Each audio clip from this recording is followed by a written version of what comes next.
আবির, শুনলে তো ডক্টর কি বলল? তুমি কোনোদিন বাবা হতে পারবে না। এখন তুমি আমাকে ডিভোর্স দিবে নাকি আমি তোমাকে দিব? নাদিয়ার কথাতে আমি বলার মতো কিছুই পেলাম না। যতটুকু কষ্ট পেয়েছি আমার অক্ষমতার কথা শুনে, তার থেকে বেশি কষ্ট হচ্ছে নাদিয়ার থেকে ডিভোর্সের কথা শুনে। আমার থেকে কোনো উত্তর না পেয়ে নাদিয়া আবার বলল, দেখো আবির, আমি তোমার জন্য মা ডাক শোনা থেকে বঞ্চিত হতে পারবো না। তাই তোমাকে ভালোভাবে বলছি, আমাকে ডিভোর্স দিয়ে দাও। আমি তোমার সাথে আর থাকতে চাই না।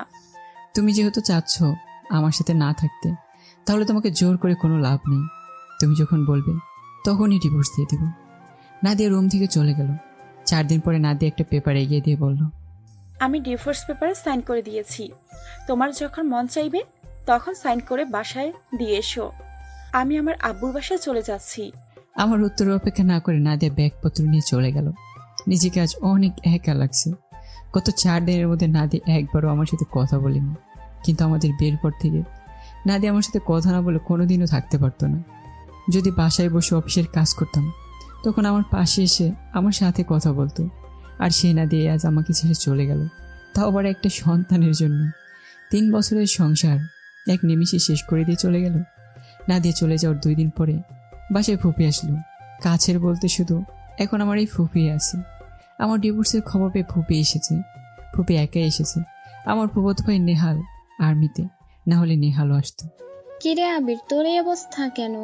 নিজের কি হাল করেছিস? আমি ঠিক আছি ফুপি, আসতে কোনো সমস্যা হয়নি তো?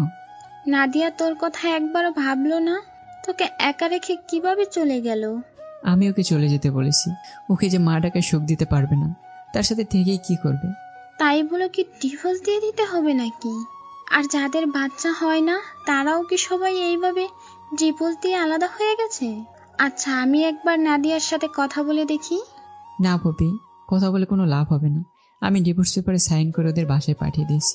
তুই নাদিয়াকে ডিভোর্স দেওয়ার আগে একবার আমার সাথে এই নিয়ে কথা বলার প্রয়োজন মনে করলি না? তেমন কিছু না ফুপি, আসলে ওকে ওর ইচ্ছে মতো চলতে দিয়েছি। নিজের জন্য কেন ওকে মা হতে বঞ্চিত করব বলো? তো এখন কি করবি সেটা ভেবেছিস? না, এখন তেমন কিছু ভাবিনি। ওইদিকে আমার জীবনে কিছু ঘটেছে, আর এদিকে আরুর জীবনেও কিছু ঘটেছিল। আরু, এইভাবে আর কতদিন একা থাকবি? তোর কথা না হয় নাই ভাবলি, কিন্তু অনুর কথা তো একবার ভাব। অনু তো এখনো ছোট, কিছুদিন পরে যখন বড় হবে তখন কিভাবে থাকবি? আম্মু, তুমি তো সবই জানো, তারপরেও কেন এইসব নিয়ে কথা বলছো? তোমার ওইখানে যদি আমাদের থাকা নিয়ে কোনো সমস্যা হয় তাহলে বলে দাও, আমি আমার মেয়েকে নিয়ে চলে যাব। দেখ আরু, আমি তোদের থাকা নিয়ে কিছু বলছি না মা, আমি বলছি অনুর ভবিষ্যৎ নিয়ে। তুই কি সারা জীবন একা ওকে দেখে রাখতে পারবি? আমি এখন এইসব নিয়ে কিছু বলতে চাচ্ছি না, আমাকে কিছুদিন ভাবতে দাও। যাই করিস অনুর কথা ভেবেই করিস, এর বেশি কিছু বলার আমার নেই। আর ওর মা চলে গেল। আরও ভাবছে, আমার সাথে এইটা কেন হলো? আমি কি অনেক বেশি কিছু আশা করেছিলাম ওনার থেকে? আর আমার মেয়েটাও তো এখনো ছোট, ওর কথাও একবারও ভাবলো না। এইসব ভেবে আরও কাঁদছে তার মেয়েকে জড়িয়ে ধরে। অনু ঘুমোচ্ছিল। আর ওর কান্নাতে অনু ঘুম থেকে উঠে বলে, আম্মু, আম্মু, তুমি কাঁদছো কেন? না মা, কিছু হয়নি, দেখো আমি কাঁদছি না। তাহলে আম্মু, তোমার চোখে পানি কেন? আরও কিছু না বলে মেয়েকে বুকে জড়িয়ে নিল। ডিভোর্সের মাস 2 পরে আমার ফ্রেন্ড রনি বিদেশ থেকে দেশে ফিরল। রনি ওর বাসায় না গিয়ে সরাসরি আমার বাসায় আসলো। আবির, তুই এইসব আমাকে আগে বললি না কেন? কিরে, তুই কবে আসলি? তুই কথা ঘুরাস না আবির, আমাকে এসব বললি না কেন? তোকে বলে কি হতো? না দিয়ে চলে যাওয়া আটকাতে পারতি না। আমার অক্ষমতার জন্য ও আমাকে ছেড়ে চলে গেছে, এতে তো ওর কোনো দোষ নেই। তাই বলে কি ডিভোর্স দিতে হবে? আচ্ছা, এসব কথা এখন বাদ দে তো। লিজা কেমন আছে? লিজা ভালো আছে, তোকে যেতে বলেছে বাসায়। যাব। লিজা ডেলিভারি ডেট কবে? এই মাসের শেষের দিকে। দেখতে দেখতে 1.5 বছর পার হয়ে গেল। এখন বাসায় আমি একা থাকি। অফিসের কাজ নিয়ে সারাটা দিন কেটে যায়। ফুবি বলেছে নেহালকে নিয়ে এখানে আসবে। ওর নাকি এখন ছুটি চলছে। নেহালের সাথে অনেক দিন হলো দেখা হয় না। এদিকে নেহাল ওর আম্মুকে বলছে, আমরা কি এখনই আবির ভাইয়ার বাসায় যাচ্ছি?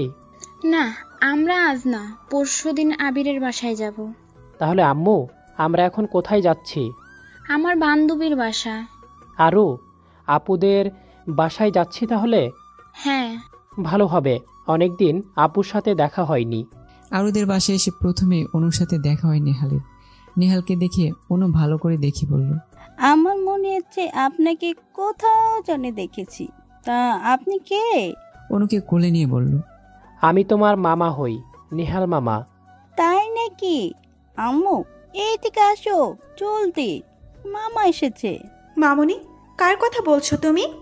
ভেতর থেকে বলতে বলতে আসছে অরু। ড্রয়িং রুমে নেহাল আর নেহালের আম্মুকে দেখে আরও অনেক খুশি হলো। নেহাল আরুকে বলল, কেমন আছো আপু? আমি তো ভালোই আছি ভাই, তুই কেমন আছিস? আর আন্টি, আপনি কেমন আছেন? নেহালের আম্মু বলল, আমি ভালো আছি রে মা। তোর আম্মু কোথায়?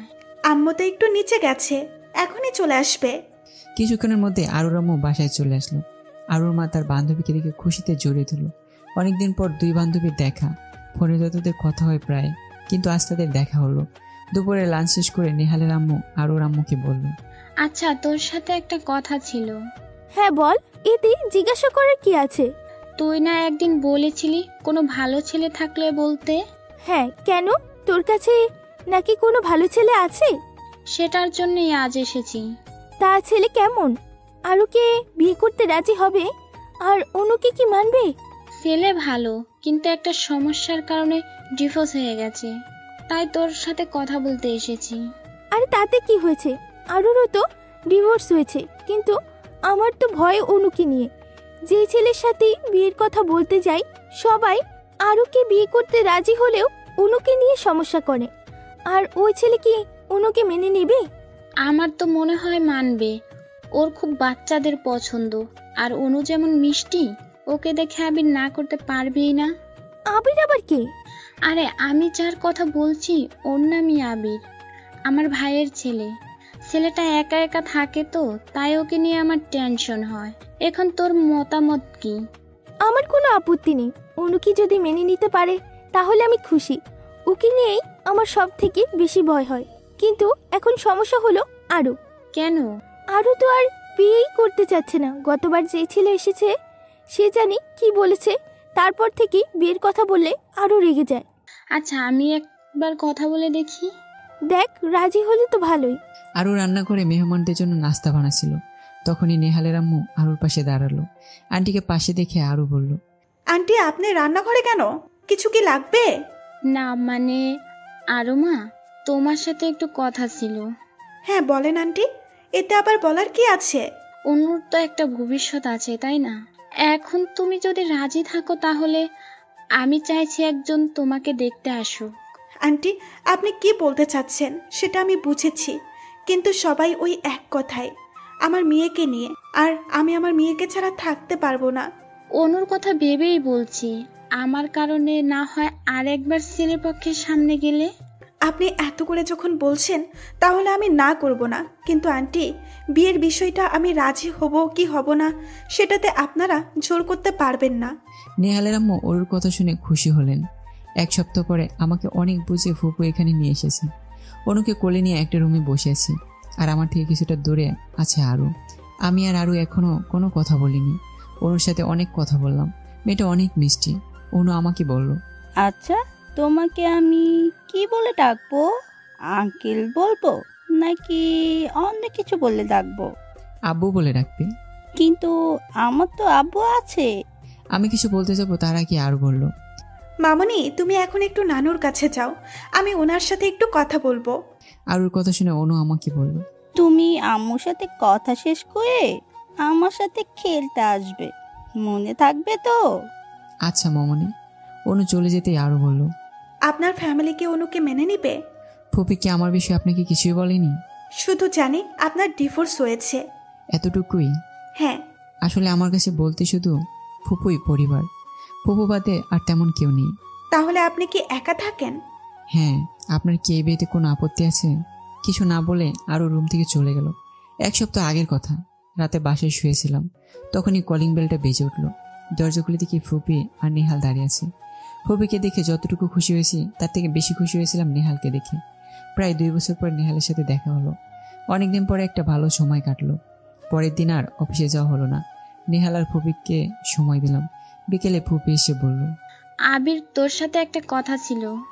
হ্যাঁ ফুপি বলো। আমার একটা মেয়েকে পছন্দ হয়েছে। এখন তোর কি মতামত? এখানে আমার মতামতের কি আছে? নিহালের জন্য মেয়ে পছন্দ করবে সেটা তো নিহাল আর তোমার ব্যাপার। নিহাল পাশে থেকে বলল, আবির ভাইয়া মেয়ে আমার জন্য না, তোমার জন্য পছন্দ করেছে।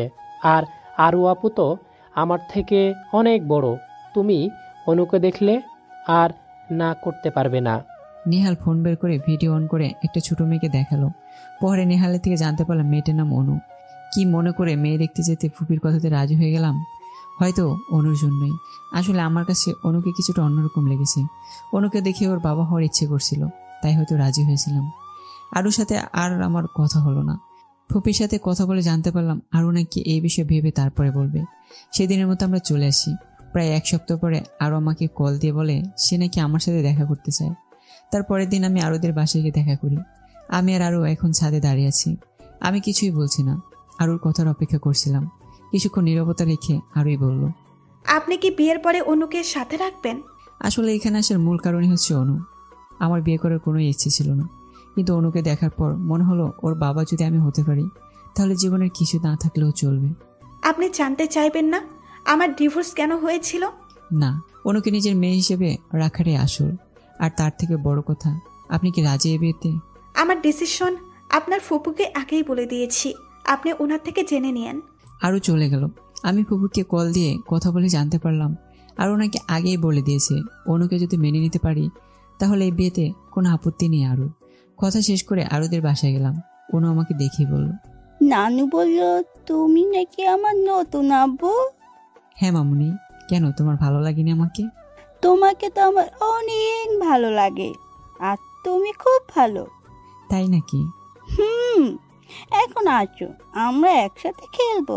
অনুর সাথে কিছুক্ষণ খেলা করে চলে আসলাম। আশা রেখে আরুর মার সাথে কথা বলে আসলাম, যেন অনুকে দেখে রাখে। আরুর সাথে আর দেখা হয়নি। পরের দিন অফিসে বসে কাজ করছিলাম, তখনই রনি আসলো। রনি সচরাচর আমার অফিসে আসে না, আজ ওর মেয়েকেও সাথে নিয়ে এসেছে। আমি রনির মেয়ে লিমাকে কোলে নিয়ে আদর করছি। রনি তখন বলল, তুই আমাকে খুশির খবরটা আগে দিলি না কেন?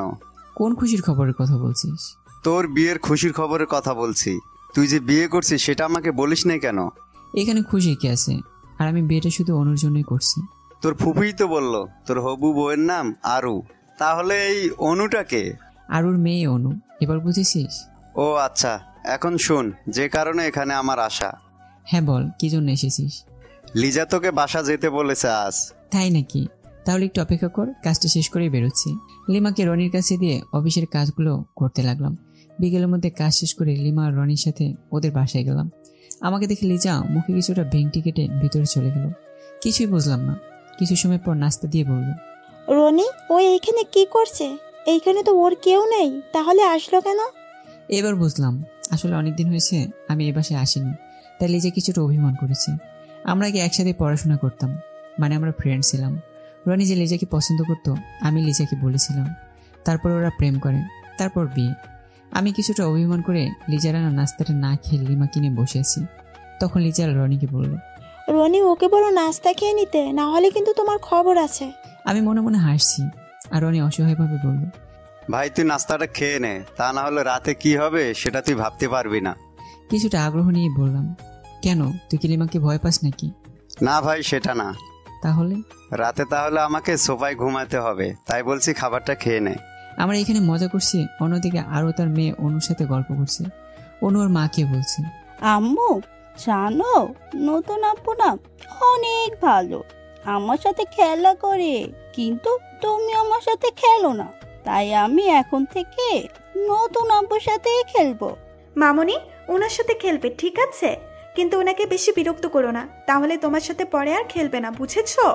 আম্মু তুমি তো তাহলে কিছুই জানো না। কেন মামনি, আমি আবার কি জানি না? নতুন আব্বু বলেছে তার সাথে যত বেশি খেলা করব সে আমাকে তত বেশি চকলেট আর আইসক্রিম এনে দিবে। গতকাল অনেক কিছু এনে দিয়েছিল, কিন্তু তোমাকে বলতে মানা করছিল, তাই বলিনি। এখনো ফ্রিজে অনেক চকলেট আর আইসক্রিম আছে, আমি আবার কাল খাবো ওইগুলো। অনুর কথা শুনে আরো কিছুটা খুশি, তার মেয়ে এখন বাবার আদর পাবে, যেটা নিয়ে আরো অনেক টেনশন করতো। কিন্তু অনুর থেকে আমি এইসব শুনে অনেকটা হ্যাপি। আরও এসে ভাবছিল, তখনই ফোনে কল আসলো। অপরিচিত নাম্বার থেকে কল এসেছে। আরও ভেবেছিল আমি অথবা আমার ফুপি কল দিয়েছে, কারণ আরও পরিচিত ছাড়া তাকে কেউ কল দেয় না। আরও কলটা রিসিভ করলো, কিন্তু ফোনের বিপরীত পাশ থেকে কথা শুনে নিমিষে হাসি মুখটা কালো হয়ে গেল। আরও শুধু বলল, আপনি এইখানে কেন কল দিয়েছেন? আমি অনুর কথা জানার জন্য কল দিয়েছি, ওর সাথে কথা বলবো। আপনি কে হন ওর, যাকে ওর সাথে কথা বলতে দিতে হবে? আমি অনুর বাবা, এখন অনুকে ফোনটা দাও। বাবা? আপনি সেটার মানে বোঝেন? যদি বুঝতেন তাহলে ওর কথা একবার হলেও ভাবতেন। যে নিজের স্বার্থের জন্য মেয়েকে ছাড়তে পারে, সে কারো বাবা না। আরও আগের যা হয়েছে সেসব ভুলে যাও, এখন আমরা নতুন করে সব শুরু করব। আরও কিছুটা তাচ্ছিলের হাসি দিয়ে বলল, নতুন করে শুরু করবেন তাই না হাসান সাহেব? কিন্তু আমি আর নতুন করে কিছুই শুরু করতে চাচ্ছি না। আপনার মতো স্বার্থলোভী মানুষেরা শুধু মানুষকে ঠকাতে জানে। পরের বার আমাকে আর কল দিবেন না। কলটা কেটে দিয়ে ফোনটা অফ করে রেখে দিল আরও। অনু বলল, আম্মু কে ফোন দিয়েছিল? নতুন আব্বু? না মামনি। অনু আর কিছু না বলে নিজের মতো খেলতে লাগলো। আসলে আরুকে কল দিছে তার প্রাক্তন স্বামী হাসান, যার কারণে আরুর আজ এই অবস্থা। আরু চাচ্ছে না হাসানের সাথে অনু কথা বলুক। কারণটা হচ্ছে আরুর ভয় হয় অনুকে নিয়ে। হাসানের কারণে অনুর জীবনটা নষ্ট হতে পারে।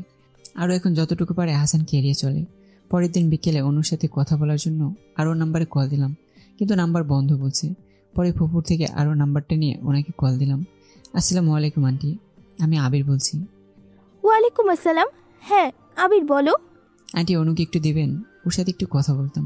তুমি একটু অপেক্ষা করো, দিচ্ছি। আর ওর মা গিয়ে অনুকে ফোনটা দিল।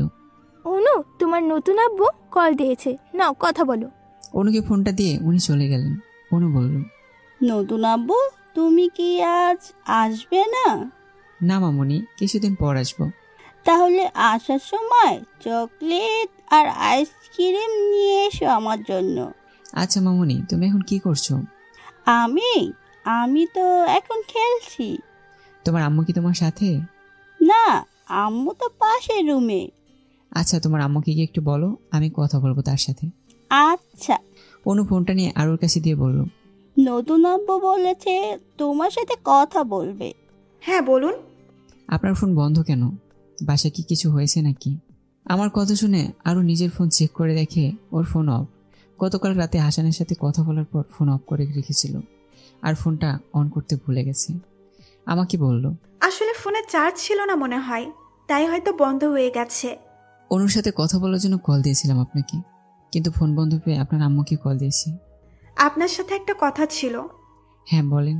আমি চাচ্ছিলাম বিয়েটা ঘরোয়াভাবে খুব সাধারণ হোক, বেশি জাঁকজমকভাবে যেন না হয়। অনুর সামনে থাকবে তো, তাই বলছিলাম কথাটা। আপনি মনে হয় এই বিষয় নিয়ে এখনো কারোর সাথে কথা বলেনি, তাই না? হ্যাঁ, কিন্তু আপনি বুঝলেন কিভাবে? আপনি বিয়ের ব্যাপারে যা যা বলেন এখন, সেটা আপনার আম্মুকে আগেই আমি বলে দিয়েছি। আপনার এই বিষয়ে যতটুকু চিন্তা তার থেকে অনেক চিন্তা বেশি আমার। যদি পরে অনু এইসব নিয়ে মন খারাপ করে, সেটা আমাকে ভাবায়। আমার কাছে এখন অনুর প্রায়োরিটিটাই সব থেকে বেশি। আমার কথা শুনে আরও কিছুই বলছে না। আরও থেকে কোনো উত্তর না পেয়ে আমি আবার বললাম, হ্যালো, আপনি কি আছেন? হ্যাঁ, আর কিছু কি বলবেন? না, কষ্ট করে শুধু ফোনটা অন রাখেন, এখন রাখছি। আরও ফোনটা রেখে মনে মনে বলছে, আসলে কি উনি আমার মেয়ের জন্য ভাবে, নাকি সব লোক দেখানো, নাকি এর পেছনে অন্য কোনো কারণ আছে? কিন্তু নেহালের আম্মু তো আমার আর আমার মেয়ের কোনো দিন ক্ষতি চাইবে না। না কিছুই বুঝতে পারছি না। আল্লাহ তাআলার কাছে শুধু একটাই চাওয়া, আমার মেয়ে যেন সবসময় ভালো থাকে। ফুপি আর আরুর মা বিয়ের দিন তারিখ ঠিক করে চলতি মাসেরই শেষ শুক্রবারে। বিয়ের আর বাকি মাত্র 4 দিন। যেহেতু বিয়েটা ঘরোয়াভাবেই হবে, তাই আমরা এইখান থেকে আমার সাথে রনি আর লিজা যাবে। ফুপিকে বলে দিয়েছি যে উনি যেন ওইখানে না এসে সরাসরি আরুদের বাসায় যায়। আজ শুক্রবার, তাই সকালে রনি আর লিজা ওদের মেয়েকে নিয়ে আমার বাসায় এসে হাজির। লিজার হাতে দেখলাম একটা শপিং ব্যাগ। আমার দিকে এগিয়ে দিয়ে বলল, আবির, এইটা পরে রেডি হয়ে নে, তাড়াতাড়ি করিস, না হলে ওইখানে যেতে লেট হয়ে যাবে। লিজাকে কিছু বললাম না, বলেও লাভ হতো না। আমি কিছুটা ভয় পাই ওকে, কখন যে মার দিয়ে কথা না শুনলে ঠিক নেই। লিজার থেকে ব্যাগটা নিয়ে ওয়াশরুমে চলে গেলাম। আমাকে চলে যেতে দেখে রনি বলল, এই ব্যাগটা যদি এখন আমি এনে দিতাম, তাহলে তো ব্যাগটা নিতই না, উল্টা কিছু কথা শুনেই দিত। বলতো আমি এটা কেন এনেছি, ওকে এটার বিষয় আগে কেন বলিনি। তাই তো আমি দিলাম, দেখলে কেমন ভালো ছেলের মতো নিয়ে নিল।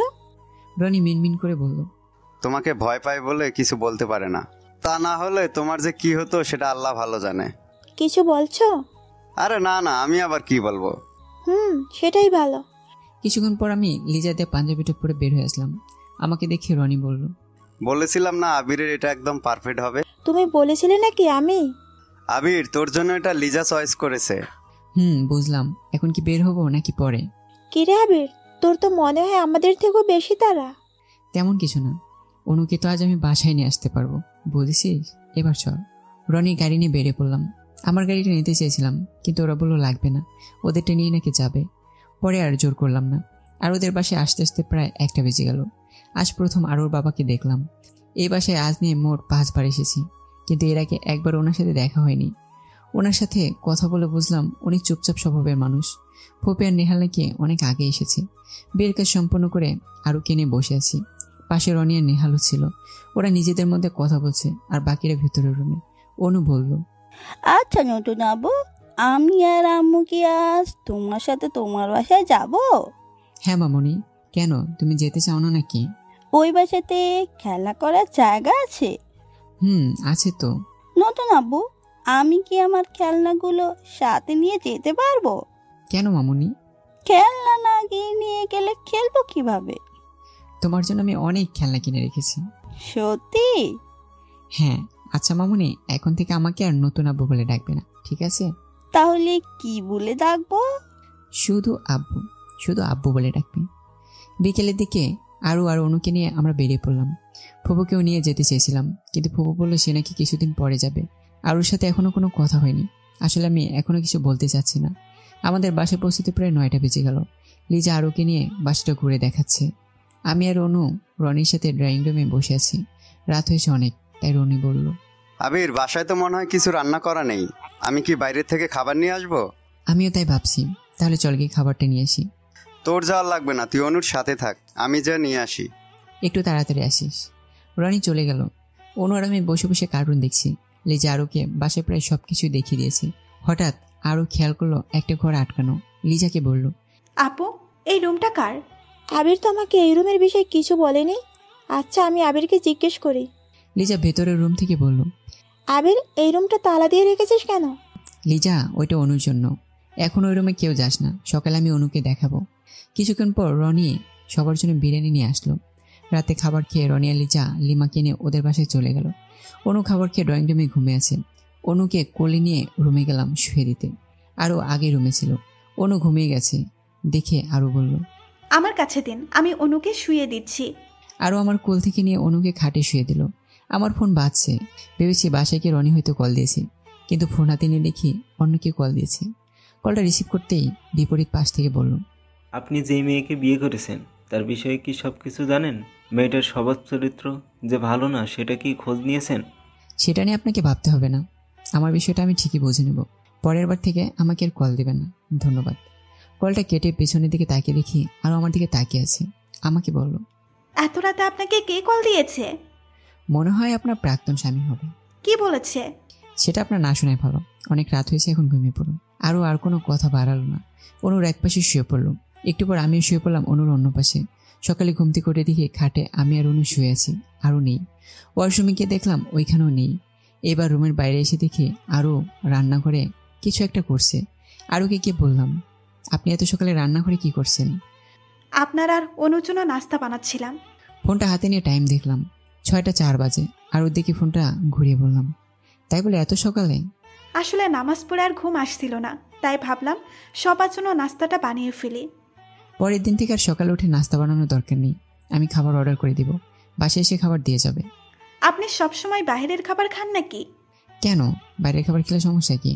আগে আপনি একা ছিলেন তাই সমস্যা ছিল না, কিন্তু এখন তো অনু আছে, আর বাহিরের খাবার কি ভালো হয়? এখন থেকে আর বাহিরের খাবার বাসায় আনবেন না। আপনি শুধু বাজার করে নিয়ে আসবেন, বাকি সব আমি ম্যানেজ করে নিব। আপনার যা ভালো মনে হয় করেন। আরও কিছু বললো না। আমি রুমে এসে ফ্রেশ হয়ে নিলাম। বাজারে গিয়ে হালকা কিছু কিনে নিয়ে বাসায় চলে আসলাম। রান্না করে বাজারগুলো রেখে রুমে এসে দেখি অনু ঘুম থেকে উঠে গেছে। শুভ সকাল মামনি, এখন তাড়াতাড়ি করে ফ্রেশ হয়ে আসো, তোমাকে এক জায়গায় নিয়ে যাব। আব্বু, এখন কোথায় যাবে? এসো আমার সাথে। অনুকে নিয়ে তালা বন্ধ করা রুমের সামনে গেলাম। অনুকে চাবি দিয়ে বললাম, তুমি না বলেছিলে তোমার খেলার জন্য জায়গা আর খেলনা লাগবে। দেখো তো ভিতরে যা আছে তা থেকে হবে তোমার। অনু হয়তো আমার কথা কিছুই বুঝেনি, চাবি দিয়ে তালা খুলে ভিতরে গেল। একটু পরে অনু বলল, আম্মু, ও আম্মু, এইখানে আসো, দেখো যাও এইখানে কি কি আছে আম্মু। অনুর ডাকে আরো কিছুটা চমকে গেল, তাড়াতাড়ি রুমে এসে বলল, কি হয়েছে মামুনি, তুমি এইভাবে ডাকছো কেন? দেখো আমার জন্য আব্বু কত খেলনা এনেছে। আরও খেয়াল করে দেখলো পুরো রুমে খেলনা দিয়ে সাজানো, ছোট বড় অনেক খেলনাই এইখানে আছে। আরও ভাবছে, এটা কি রুম নাকি কোনো খেলার শপ? খেলনার দোকানেও তো মনে হয় এত খেলনা হবে না, এইখানে যা আছে। আরও এইসব ভাবছে তখন আমি বললাম, রুমে মনে হয় আপনার ফোনটা বাজছে, কেউ হয়তো কল দিয়েছে। আমার কথাতে আরও ভাবনার থেকে বেরিয়ে এলো, কিছু না বলে রুম থেকে চলে গেল। গিয়ে দেখে আরও ফোনে রিং হচ্ছে। ফোনটা হাতে নিতেই তার আগে কলটা কেটে গেল। কল চেক করে দেখে আরও মা কল দিয়েছে। আরও ওর মাকে কল দিবে তার আগে আরও মা আবার কল দিল। আরও কলটা রিসিভ করে বলল, হ্যাঁ আম্মু বলো। কই ছিলি আরু? কল ধরলি না কেন? তুই কেমন আছিস মা? আম্মু আমি ভালো আছি। আব্বু কই? সকালের নাস্তা করেছো? তোর আব্বু রেডি হচ্ছে অফিসের জন্য। তোর আব্বু রেডি হওয়া শেষ হলে একসাথে নাস্তা করব। অনু কোথায়? পাশের রুমে খেলছে। জানো আম্মু, উনি অনুর জন্য একটা রুমে খেলনা দিয়ে সাজিয়ে দিয়েছে, ওই রুমেই আছে অনু। আবির ছেলেটা অনেক ভালো, না হলে নিজের সন্তান না হওয়ার সত্ত্বেও অনুকে নিজের সন্তানের মতো আদর করে। তুই ছেলেটাকে কখনো কষ্ট দিস না, ওর সাথে মানিয়ে চলিস, ঠিক আছে? আচ্ছা আম্মু, তোমার সাথে আবার পরে কথা হবে, এখন ওনাদের নাস্তাটা দিয়ে আসি, অনেক দেরি হয়ে গেছে। আচ্ছা যা তাহলে, অনুকে বলিস নানু কল দিয়েছিল। ভালো থাকিস মা। তুমিও ভালো থেকো আম্মু, আব্বুর খেয়াল রেখো। রাখছি এখন। ফোনটা রেখে রান্নাঘরে চলে গেল আরও। তিনজনের নাস্তা বানিয়ে টেবিলে রেখে অনুকে ডাক দিতে আসতে বলল। আমি অনুকে নিয়ে টেবিলে বসলাম। আরও অনুকে খাইয়ে দিতে যাবে, তখন আমি বললাম, আজ আমি অনুকে খাইয়ে দিই, অনু নাস্তাটা আমার কাছে দিন। আরও আমার কাছে অনু নাস্তাটা দিয়ে দিল। আমি নিজ হাতে অনুকে খাইয়ে দিচ্ছি। নাস্তা শেষ করে অনু আবার খেলতে চলে গেল। নাস্তা করার মাঝে আরও হঠাৎ বলে উঠল, আপনার প্রথম স্ত্রী আপনাকে ডিভোর্স কেন দিয়েছিল? আরও এমন কথা শুনে পুরনো কথা মনে পড়ে গেল। কয়েক বছরে যতটুকু ভুলে গিয়েছিলাম সেটা আজ আবার মনে করে দিল। নাস্তা না করে রুমে চলে আসলাম। বারান্দায় দাঁড়িয়ে আছি, আমার থেকে কিছুটা দূরে দাঁড়িয়ে আছে আরও। কিছু সময় আগে আমি যখন নাস্তা না করে রুমে চলে আসি, তখন আমার সাথে আরও চলে আসে। আমাকে এসে বলে, আসলে আমি জানতাম না আপনাদের মধ্যে কি হয়েছিল, তাই জানতে চেয়েছি। আপনি যেভাবে অনুকে আগলে রাখেন সেইভাবে অনুর আসল বাবাও আগলে রাখেননি। আপনি তো সব দিক দিয়েই ভালো, তাহলে আপনাদের মধ্যে ডিভোর্স হলো কেন? আমাকে কি সেটা বলা যাবে? মনে হয় আরও কে বিষয়ে এগুলো আগেই বলে দেওয়া উচিত ছিল। তারপরে আমার আর নাদের বিয়ের প্রথম থেকে ডিভোর্স হওয়া পর্যন্ত সব বললাম। আরও এর মধ্যে একবারও কোনো কথা বলেনি, শুধু নীরব দর্শকের মতোই শুনেছে। এখনো দুজনের মধ্যে নীরবতা শেষ করে আরও আমার দুই হাত নিজের হাতে নিয়ে বলল, আমি যদি আপনার স্ত্রী হিসাবে আপনার থেকে কিছু আবদার করি, সেটা কি দিবেন আমাকে? আরও চোখে পানি, আর চোখে দেখে অনেক মায়াবী লাগছে। কিছু না ভেবে বলে ফেললাম, হ্যাঁ আমি আপনার আবদারটা রাখবো। কথা দিন অনুকে কোনো দিন অবহেলা করবেন না, সব সময় নিজের মেয়ের মতো কাছে রাখবেন। আপনি হয়তো ভুলে গেছেন, অনু এখন আপনার একার মেয়ে না, আমারও মেয়ে। আরও কান্না মিশ্রিতভাবে হেসে বলল, ভুল হয়ে গেছে, আর কোনোদিন এই কথা বলবো না। দুজনের মধ্যে নীরবতা। জানি না কতক্ষণ এইভাবে ছিলাম। আম্মু, তুমি এইভাবে আব্বুকে জড়িয়ে ধরে রেখেছো কেন? হঠাৎ করে অনুর কথায় আমরা চমকে গেলাম। খেয়াল করে দেখলাম আসলেই আরও আমার বুককে মাথা রেখে জড়িয়ে ধরে আছে। আমি যে আরুকে জড়িয়ে ধরিনি এমনটাও না, আসলে দুজনই দুজনকে জড়িয়ে ধরেছিলাম। কিন্তু কখন যে আমরা এতটা কাছে এসেছি ঠিক জানা নেই। আরও হয়তো কিছুটা লজ্জা পেয়েছে, তাই অন্যদিকে মুখ করে তাকিয়েছে। সেদিনের পর থেকে আমাদের মধ্যে দূরত্বটা অনেকটা কমে গেছে। আর আমি এখন বাকি স্বামী স্ত্রীর মতোই স্বাভাবিক। কখন যে আমরা একে অন্যের কাছে চলে এসেছিলাম ঠিক জানি না। সবকিছু ঠিক থাকলেও আমাদের মধ্যে কোনোদিন সমস্যা হবে সেটা আমি ভাবিনি। কয়েক মাস পরের কথা, অফিসের কাজ করে বাসায় এসে বেল বাজাতে আরও দরজা খুলে দিল। ওকে দেখে আজ খুব খুশি মনে হচ্ছে, তাই বললাম, তা আজ খুশির কারণটা কি জানতে পারি ম্যাডাম? আপু বলেছে আগামীকাল তাদের বাসায় যেতে। কে, লিজা? হ্যাঁ। হঠাৎ বাসায় যেতে বললো কেন? আগামীকাল নাকি লিমা মামুনির জন্মদিন, তাই যেতে বলেছে। ও শিট, আমি ভুলেই গেছিলাম। আমার বিষয়ে কিছু বলেছে? না, শুধু বলেছে আগামীকাল আমাদেরকে ওনাদের বাসায় যেতে। পরের দিন আর অফিসে গেলাম না। ম্যানেজারকে কল দিয়ে বলে দিলাম আজ অফিসে দেখাশোনা করতে। আমি রেডি হয়ে বসে আছি, কিন্তু মার মেয়ের এখনো রুম থেকে বের হওয়ার কোনো নামগন্ধই নেই। ড্রয়িং রুম থেকে বললাম, আপনি আর 5 মিনিট অপেক্ষা করুন, আমাদের হয়ে গেছে। 5 মিনিট পার হয়ে 10 মিনিট হয়ে গেছে, কিন্তু আর অনুর বের হওয়ার কোনো নামই নেই। কিছুক্ষণ পরে মা মেয়ে বের হয়ে আসলো। অনু বলল, আব্বু আমুর কারণে আমার দেরি হয়েছে। অনু কি বলছে আমার সেদিকে কোনো খেয়ালই নেই। আমি তো আরুর দিকে এক ধ্যানে তাকিয়ে আছি। নীল শাড়ি, তার সাথে চোখে কাজল, বলার মতো কিচ্ছু পাচ্ছি না। অনুর কথায় ধ্যান থেকে বেরিয়ে পড়লাম। অনুকে বললাম, মামুনি আমার ফোনটা রুমে রেখে এসেছি, একটু নিয়ে আসে তো। অনু রুমের ভেতরে গেল। আরু বলল, আপনার ফোন তো আপনার কাছে আছে, তাহলে ওকে রুম থেকে ফোন আনতে বললেন কেন? তোমাকে আজ অনেক সুন্দর লাগছে, মন চাচ্ছে আজ একবার বাসর করি। সেই বৃষ্টির দিনে কি করেছিলেন, সেটা কি ভুলে গেছেন? আমার তো আজ আবার সেটা করতে মন চাচ্ছে গো। আজ আর সেসব কিছু হচ্ছে না, এখন তাড়াতাড়ি বের হন, লিজা আপুদের বাসায় যেতে হবে। অনুকে ডাক দিয়ে আমরা বেরিয়ে পড়লাম। শপিং মল থেকে লিমার জন্য একটা গিফট নিয়ে নিলাম। লিজাদের বাসায় গিয়ে দেখি আমার অনেক পরিচিত মানুষ ওইখানে আছে। বেশিরভাগই আমাদের ফ্রেন্ড ছিল। সবার সাথে অনেকদিন পর কথা বলে অনেক ভালো লাগলো। প্রায় সন্ধ্যা হয়ে এসেছে। আর কিছুক্ষণ পর লিমার জন্মদিনের অনুষ্ঠান শুরু হবে। হঠাৎ ভিতরের রুম থেকে কিছুটা চেঁচামেচি শব্দ আসলো। গিয়ে দেখে আরও নিচে পড়ে আছে।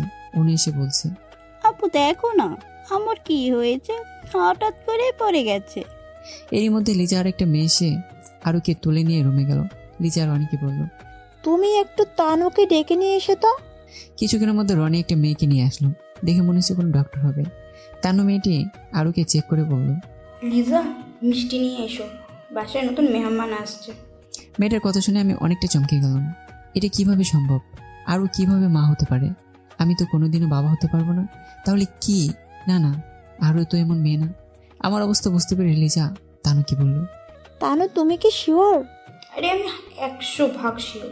বিশ্বাস না হলে আগামীকাল হাসপাতালে এসে পরীক্ষা করে নিয়ে যাও। লিজা আমাকে সাইডে নিয়ে এসে বলল, আবির আমারও মনে হচ্ছে আরু প্রেগনেন্ট। কিন্তু এটা কিভাবে সম্ভব লিজা? তোরা তো সবটা জানিস আমার সমস্যার কথা, তাহলে আরু কিভাবে? তুই যেটা বলতে চাচ্ছিস সেটা মুখেও আনিস না। আগামীকাল আগে ওর চেক আপটা করা, তার সাথে তোর চেক আপও করাস। কারো বেশি কিছু না জেনে বলা ঠিক না। আর ওরও যথেষ্ট ভালো মেয়ে, ওর উপর আমার বিশ্বাস আছে। তাই এখন এই নিয়ে উল্টোপাল্টা কিছু ভাবিস না। কিছু বললাম না। আসলে লিজার কথাটা একদম যুক্তিসঙ্গত ছিল। আমার কাছে মনে হয় না আরও এরকম মেয়ে। কিছু সময় পর আরও জ্ঞান ফিরল। অনু এসে বলল, আব্বু আম্মু উঠে গেছে, তোমাকে ডাকতে ভিতরে। লিজার রুম থেকে আরুর সাথে কিছু মেয়ে ছিল। আমাকে আসতে দেখে 3-4 জন বাদে বাকিরা রুম থেকে চলে গেল।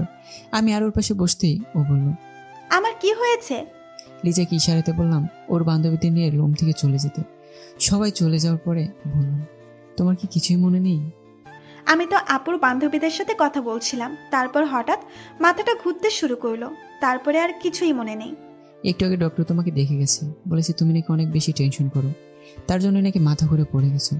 আগামীকালকে চেক আপ করার জন্য হাসপাতালে যেতে বলেছে। সত্যি করে বলেন তো আমার কি হয়েছে? আরে তেমন কিছু না, আগামীকাল হাসপাতালে গিয়ে চেক করিয়ে নেই, তারপর দেখি ডক্টর কি বলে। এখন এইসব নিয়ে আর কিছু ভেবো না। আরও কিছু বললো না, হয়তো আমার কথাটা বিশ্বাস করে নিয়েছে। আমরা রুমের বাইরে গেলাম না।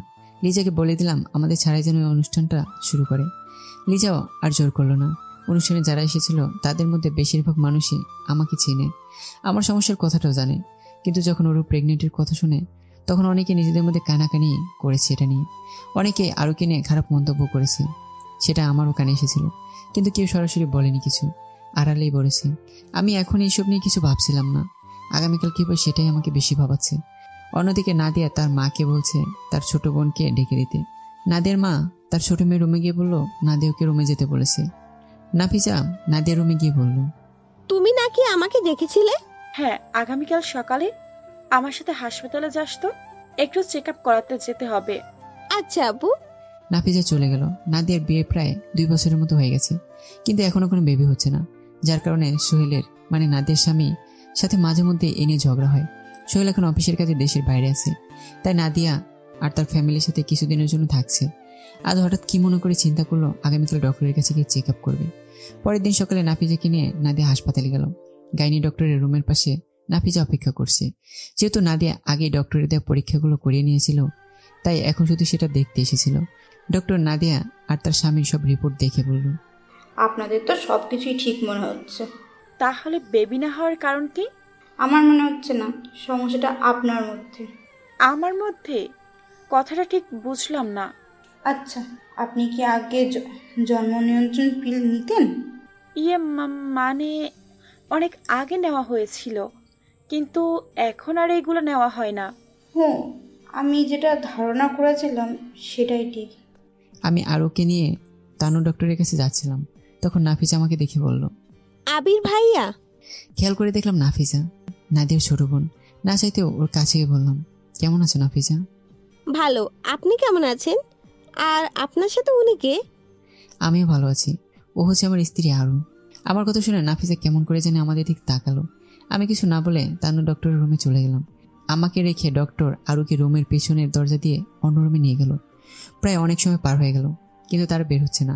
একটু পর আরু আসলো, আমাকে এসে বলল, আপনি আমাকে বলেননি কেন এটার জন্য এখানে নিয়ে এসেছেন? পেটে হাত দিয়ে বলল, কেন, কি হয়েছে? তাহলে আমি আপনাকে বলে দিতে পারতাম। মানে ঠিক বুঝলাম না। আমি গতকাল সকালেই কিট নিয়ে চেক করেছিলাম, পজিটিভ এসেছে? আমাকে বলনি কেন তাহলে? আমি ভেবেছিলাম আপুদের বাসা থেকে ফিরে রাতে আপনাকে বলবো, কিন্তু পরে যখন ওইখানে মাথা ঘুরে পড়ে গেলাম তখন কিছুটা ভয় পেয়ে গিয়েছিলাম। পরে আপনি আবার বললেন হাসপাতালে নিয়ে আসবেন, তাই কিছুটা ভয় হচ্ছিল। যদি আগেই বলতেন এই জন্য আনতে চেয়েছেন, তাহলে আমি আপনাকে বলে দিতাম। নাদিয়া বিষম্মতা মন নিয়ে ডক্টরের রুম থেকে বের হলো। নাফিসাকে নিয়ে বাসার জন্য ট্যাক্সি ঠিক করলো।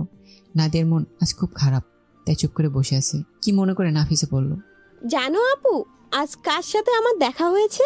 কার সাথে? আবির ভাইয়ার সাথে। আমার কথা শুনে নাদিয়া কিছুটা চমকে গেল। এত বছর পর আমার কথা নাদিয়া আশা করেনি। নাফিসা আবার বলল, জানো আপু, আবির ভাইয়ার সাথে একটা মেয়েও ছিল। ভাইয়াকে তার কথা জিজ্ঞাসা করতেই ভাইয়া বলল ওটা নাকি ভাইয়ার স্ত্রী। দেখেছো আপু, তোমাকে ছেড়ে ভাইয়া ঠিকই ভালো আছে। আসলে ভাইয়াকে যতটা ভালো ভেবেছিলাম ভাইয়া তেমন ভালো ছিল না। নাদিয়া কিছুই বলছে না। নাফিসাকে ধরে কান্না করছে। নাদিয়া আজ খুব কান্না করছে, যেটা হয়তো কোনোদিনও করেনি। নাফিসা ভাবছে আমার বিয়ের কথা শুনে নাদিয়া কান্না করছে কেন, কিন্তু নাদিয়া কান্না করছে নিজের সুখের সংসার ভেঙে নিজে অসহায় হয়ে পড়েছে তাই। আরুকে ডক্টরের রুমের বাইরে বসে আমি চেক আপের জন্য ভিতরে গেলাম। প্রায় 1 ঘন্টার মতো সব পরীক্ষা নিরীক্ষা করে আরুকে নিয়ে নিজেদের বাসায় চলে গেলাম। আরুকে লিজার কাছে রেখে এসেছিলাম।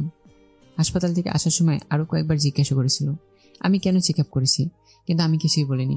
পরের দিন রিপোর্ট দেবে। আরও একদিন লিজাদের বাসা থেকে গেলাম। লিজাদের বাসা থেকে হাসপাতাল অনেক কাছে, তাই আর আমাদের বাসায় গেলাম না। নাদিয়ার কি হয়েছে? হাসপাতাল থেকে আসার পর থেকে নাদিয়া রুমে বসে কাঁদছে, কিছু কি হয়েছে নাকি? নাফিসা তার আব্বুকে বলল, আম্মু, আজ না আবির ভাইয়ার সাথে আমার দেখা হয়েছিল। তার সাথে তার স্ত্রীও ছিল। বাসায় আসার সময় আপুকে এটা বলেছিলাম, তারপর থেকে আপু কান্না করছে। তোর আপু মনে হয় এখনো আবিরকে ভুলতে পারেনি। আমারও তাই মনে হচ্ছে। আমি নাদিয়ার সাথে একটু কথা বলে আসি। নাদিয়ার মা নাদিয়ার রুমে চলে গেল। দেখলো নাদিয়ার জানালার পাশে মনমরা হয়ে দাঁড়িয়ে আছে। মেয়ের পাশে গিয়ে বলল, যা হয়ে গেছে এটাতে তো তোর কোনো দোষ নেই। আবির তো তোকে নিজেই ছেড়েছিল, ওর কথা ভেবে আর মন খারাপ করিস না মা। মাকে জড়িয়ে ধরে কান্না করতে করতে বলল, আম্মু, আবিরের কোনো দোষ ছিল না, সব দোষ আমার ছিল। তখন আবিরের সাথে অমন করা ঠিক হয়নি আমার। নাদিয়ার আম্মু নাদিয়ার কথা কিছুই বুঝলো না। পরের দিন আমি রিপোর্ট আনতে চলে গেলাম। বাসায় এসে দেখলাম আরও রুমে একা বসে আছে। আমি গিয়ে আরোর সামনে বসে পড়লাম। আমাকে এইভাবে নিচে বসতে দেখে কিছুটা চমকে গেল। আরোর হাঁটুতে মাথা রেখে কান্না করছি। আমার অবস্থা দেখে আরও বলল, আপনার কি হয়েছে? এভাবে বাচ্চাদের মতো কান্না করছেন কেন? আমার ভুল হয়ে গেছে আরু, তোমাকে অবিশ্বাস করা আমার ভুল ছিল। প্লিজ আমাকে ক্ষমা করে দাও। আরে কি সব আপল তাপল বলছেন আপনি? আর আমার কাছ থেকে ক্ষমা চাচ্ছেন কেন? আমার মনে হয়েছিল তুমি আমাকে ধোঁকা দিয়েছো, তাই গতকাল আমি ডক্টরের কাছে গিয়েছিলাম নিজের পরীক্ষা করানোর জন্য। ভেবেছিলাম এই বেবিটা আমার না। আমার ধারণা ভুল ছিল আরু, প্লিজ আমাকে ক্ষমা করে দাও। আপনার ধারণা ছিল এটা আমাদের বেবি না? আমি এতদিন জানতাম আমি কোনোদিন বাবা হতে পারবো না, তাই ভেবেছিলাম তুমি কিভাবে প্রেগনেন্ট হলে। গতকাল আমি নিজে চেক আপ করেছি। আজ রিপোর্ট দিয়ে ডক্টর বলেছে আমার নাকি কোনো সমস্যাই ছিল না। আরু, তুমি বিশ্বাস করো, আমি তোমাকে অবিশ্বাস করিনি, শুধু নিজের প্রতি নিজের বিশ্বাস ছিল না। আরও কিছু না বলে আমার সামন থেকে চলে গেল। নাদিয়ার মা নাদিয়ার কথা কিছুই বোঝেনি, তাই নাফিজার কাছ থেকে এই বিষয়ে জানতে চাইল। নাফিজাও সঠিকভাবে কিছু বলতে পারল না। বিকেলে নাদিয়ার মা আর নাদিয়ার ছোট বোন নাফিজা নাদিয়ার রুমে এসে আমার বিষয়ে জানতে চাইল। নাদিয়া প্রথমে কথাটা বলতে চাচ্ছিল না, পরে মা আর ছোট বোনের জোড়াজুড়িতে সব সত্যি কথা বলে দেয়। সব কথা শুনে নাদিয়ার মা নাদিয়ার গালে জোরে একটা থাপ্পড় দিয়ে বলে, ছি নাদিয়া, তুই এত নিচে নেমেছিস? নিজের স্বার্থের জন্য তুই আবিরের নামে আমাদের কাছে মিথ্যে বলেছিস। কি দোষ করেছিল আবির যার জন্য ওর সাথে এমন করেছিস? আম্মু, ওর কোনো দোষ নেই, সব দোষ আমার। আমি ওকে ভুল বুঝিয়ে ডিভোর্স নিয়েছিলাম। 3 দিন হলো আরও আমার সাথে কথা বলছে না। আরও প্রেগনেন্সির কথা শুনে আজ ফুপিও আসছে। দুপুরের দিকে ফুপে আসলো, আরও তখন রুমেই ছিল। আমার সাথে কথা না বলে ফুপে আগে আরুর কাছে গেল। একটু পর ফুপে এসে বলল, আবির, তোদের মধ্যে কি হয়েছে রে? তুই কি আরুকে কিছু বলেছিস? আসলে ফুপি, আমি একটা ভুল করে ফেলেছি। কি ভুল করেছিস? ফুপুকে সেদিনের সব কথা বললাম। সব বলে ফুপির দিকে তাকিয়ে দিকে ফুপুও রেগে আছে। রাগ করে রুমে চলে গেল। কেউ আমাকে বোঝার চেষ্টা করলো না। বাসায় এখন শুধু অনু আমার সাথে কথা বলে। আরও আর ফুপির সাথে ভয়ে কথা বলি না। যদি রাগ দেখিয়ে চলে যায় সেই ওদের সাথে কিছুই বলি না। অনুর সাথে খেলা করতে করতে রাত হয়ে গেল। আরও এসে অনুকে খেতে ডাকলো, কিন্তু আমাকে কিছুই বলল না। না বলা সত্ত্বেও সবার সাথে খেতে বসলাম। খাবার খাচ্ছিলাম, তখন ফুপি বলল, আরু মা, তুই আমার সাথে আমার বাসায় চল। এইখানে তো থাকা লাগবে না। যে তোকে বিশ্বাস করে না তার সাথে না থাকাই ভালো। ফুপির কথা শুনে চুপ করে খাওয়া বাদ দিয়ে বসে আছি আরুর উত্তরের জন্য। দেখতে যাচ্ছিলাম আরু কি বলে। রাতে অফিসের কাজ শেষ করে নাদিয়ার বাবা বাসায় আসে। বাসায় এসে কিছু থমথমে পরিবেশ দেখে নাদিয়ার মার কাছ থেকে বিষয়টা জানতে চাইলে উনি নাদিয়ার থেকে যা যা শুনেছিল সেগুলো বলে। নাদিয়ার বাবা কথাগুলো শুনে অনেকটা শখ হন। নাদিয়ার বাবা তৎক্ষণাৎ বড় মেয়ের রুমে চলে যান। নাদিয়াকে বলে, তুই কেন এমন করছিস নাদিয়া? আবি তো অনেক ভালো ছেলে ছিল, তাহলে ওর সাথে এমন কেন করলি? নাদিয়া কিছুই বলছে না। ওর আব্বুকে এত রাখতে আগে কখনোই দেখেনি। নাদিয়ার আব্বু আজ অনেক রেগে আছে। মেয়ের এত অবনতি হবে সে কখনোই ভাবেনি। নাদিয়াকে চুপ করে থাকতে দেখে আবার বলল, কি হলো, চুপ করে আছিস কেন? বল, এমন কেন করছিস? তারপর নাদিয়া যা বলে সেটা হয়তো ওর পরিবার ওর থেকে কোনোদিনও আশা করেনি। নাদিয়ার মা বাবা অনেক কষ্ট পায় কথাগুলো শুনে। নাদিয়ার আব্বু ঠিক করে আমার সাথে দেখা করবে। রাতে রুমে ঘুমোতে গেলাম। আজ অন্য রুমে ঘুমালে ফুপি বিষয়টা খারাপভাবে নিতে পারে। খাটে অনু আর আমি শুয়ে আছি। আরও এখনো ওয়াশরুম থেকে বের হয়নি। একটু পর বের হয়ে খাটে এসে শুয়ে পড়লো। কিছুই বলল না। আমাকে কি দেখে না নাকি দেখেও না দেখার ভান করছে। অনু বলল, আম্মু, তুমি আব্বুর সাথে কথা বলো না কেন? তোমার আব্বু অন্যায় করেছে তাই। আব্বু, তুমি কি আম্মুকে ভয় পাও? আরও কি সহজ প্রশ্ন করলো, আর আমাকে এত ভয়ানক প্রশ্ন করার মানেটা ঠিক বুঝলাম না। হাসান পালিয়ে বেড়াচ্ছে পুলিশের থেকে। ড্রাগসের ব্যবসা করে হাসানের দিন ভালোই চলছিল, কিন্তু হাসানের ড্রাগস নিয়ে 2 জন মারা যায়, যার কারণে পুলিশ 3 মাস ধরে হাসানকে খুঁজছে। পুলিশের কাছে অর্ডার আছে যে হাসানকে পেলে অ্যারেস্ট করতে, না হলে গুলি করারও অর্ডার আছে। আজ হাসানের পাশে কেউ নেই। ওর সাথে যারা কাজ করেছিল তারা আজ ওকে সাহায্য করছে না। আর যে মেয়ের জন্য এত কিছু করেছিল, কিছুদিন পর সেই মেয়ের বিয়ে। হাসান তার প্রেমিকা নেহাকে কল দিল। রিং হচ্ছে, কিন্তু রিসিভ করছে না। আরও কয়েকবার কল দেওয়ার পর নেহা কলটা রিসিভ করে বলল, হ্যাঁ বলো, কি বলবে? নেহা, তুমি আমার কলটা ধরছিলে না কেন? ব্যস্ত ছিলাম তাই ধরতে পারিনি। এখন বলো, কি জন্য কল দিচ্ছিলে? শুনলাম তুমি নাকি বিয়ে করছো। হ্যাঁ তো? তুমি না আমাকে ভালোবাসতে? দেখো হাসান, আগে যা হয়েছিল সেগুলো ভুলে যাও। এখন তুমি তোমার মতো আর আমি আমার মতো। আমার লাইফে এখন অন্য কেউ আছে, তাই আমার সাথে আর যোগাযোগ করো না। কথাগুলো বলে নেহা ফোনটা বন্ধ করে দিল। হাসান ফোন ব্যাক করছিল, কিন্তু ফোন বন্ধ বলছে। হাসান আজ অনেকটা হতাশ হয়ে পড়েছে। হাসানের আজ আরও আর ওনার কথা খুব মনে পড়ছে। ফোন দিয়ে যে কথা বলবে সেটাও সম্ভব না, কারণ আরও ফোন নাম্বার চেঞ্জ করে ফেলেছে। নিজের সুখের জীবন শেষ করে এখন কষ্টের আর দুঃখের জীবনে পালিয়ে বেড়াচ্ছে। নিজেকে আজ বড্ড একা মনে হচ্ছে তার। নাদিয়ার আব্বু আমার নাম্বারে কল দিচ্ছে, কিন্তু সেটা বন্ধ বলছে। নাদিয়ার আব্বু নাদিয়া আর আমার বিয়ে হওয়ার পরে যে বাসায় থাকতাম সেখানে এসেছিল, কিন্তু দারোয়ানের থেকে জানতে পারলো আমরা তো আর ওখানে থাকি না, ওখান থেকে অনেক আগেই বাসা ছেড়ে চলে এসেছি। নাদিয়ার বাবা নিজের রুমে বসে ভাবছিল কিভাবে আমার সাথে দেখা করতে পারবে বা যোগাযোগ করতে পারবে। ছোট মেয়ে নাফিজা এসে বলল, আব্বু, আবির ভাই আর কোনো খোঁজ পেলে? না রে রাফিজা, আবিরের বাসাও গিয়েছিলাম, সেখান থেকে নাকি চলে গেছে। এখন কিভাবে যে ওর সাথে যোগাযোগ করি সেটাই ভাবছি। আচ্ছা আব্বু, তুমি কি ভাইয়ার অফিসে গিয়েছিলে? হতে পারে ভাইয়া এখনো ওই অফিসে আছে।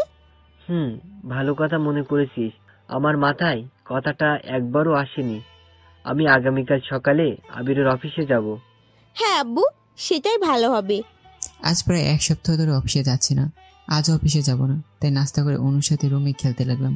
কিছু সময় পর ফুপি এসে বলল, কি রে আবির, তুই নাকি আজকাল অফিসে যাচ্ছিস না? কথাটা কি সত্যি? আবির, তোর কি হয়েছে রে? আসলে তেমন কিছু না ফুপি, আর ওকে দেখাশোনার জন্য তো আর বাসায় কেউ নেই, তাই আমি বাসায় বসে অফিসের কাজ করছি। আরুকে দেখার জন্য কেউ নেই মানে? আমি কি করতে এসেছি তাহলে? তুই কাল থেকে আবার অফিসে যাবি। আমি আমার বাসা থেকে রহিমাকে এখানে নিয়ে আসব। রান্না বান্না রহিমায় দেখে নিবে। তুই আগামীকাল থেকে আবার আগের মতোই অফিসে যাবি। কিছু বললাম না ফুপিকে। ফুপি যেহেতু বলেছে তাহলে অফিসে যেতেই হবে। অনুর রুম থেকে ফুপি আরো রুমের দিকে আরুকে গিয়ে বলল, আরুমা, তুই যেমনটা বলতে বলেছিলি আবিরকে বলে দিয়েছি। আগামীকাল থেকে আবার অফিসে যাবে। তুই আর এই নিয়ে টেনশন করিস না। ধন্যবাদ ফুপি। ফুপি চলে যেতে আরো ভাবছে, উনি এমন কেন?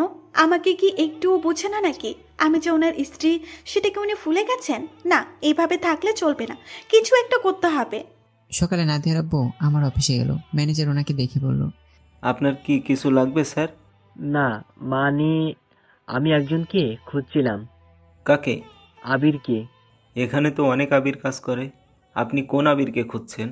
আবির মাহবুবকে। আপনি স্যারকে কেন খুঁজছেন? আবির কি এখানে এখনো কাজ করে? স্যারের অফিসে স্যার কেন কাজ করতে যাবে? তা আপনি কেন ওনাকে খুঁজছিলেন? ওর সাথে একটু দরকার ছিল। আজ কি অফিসে এসেছে?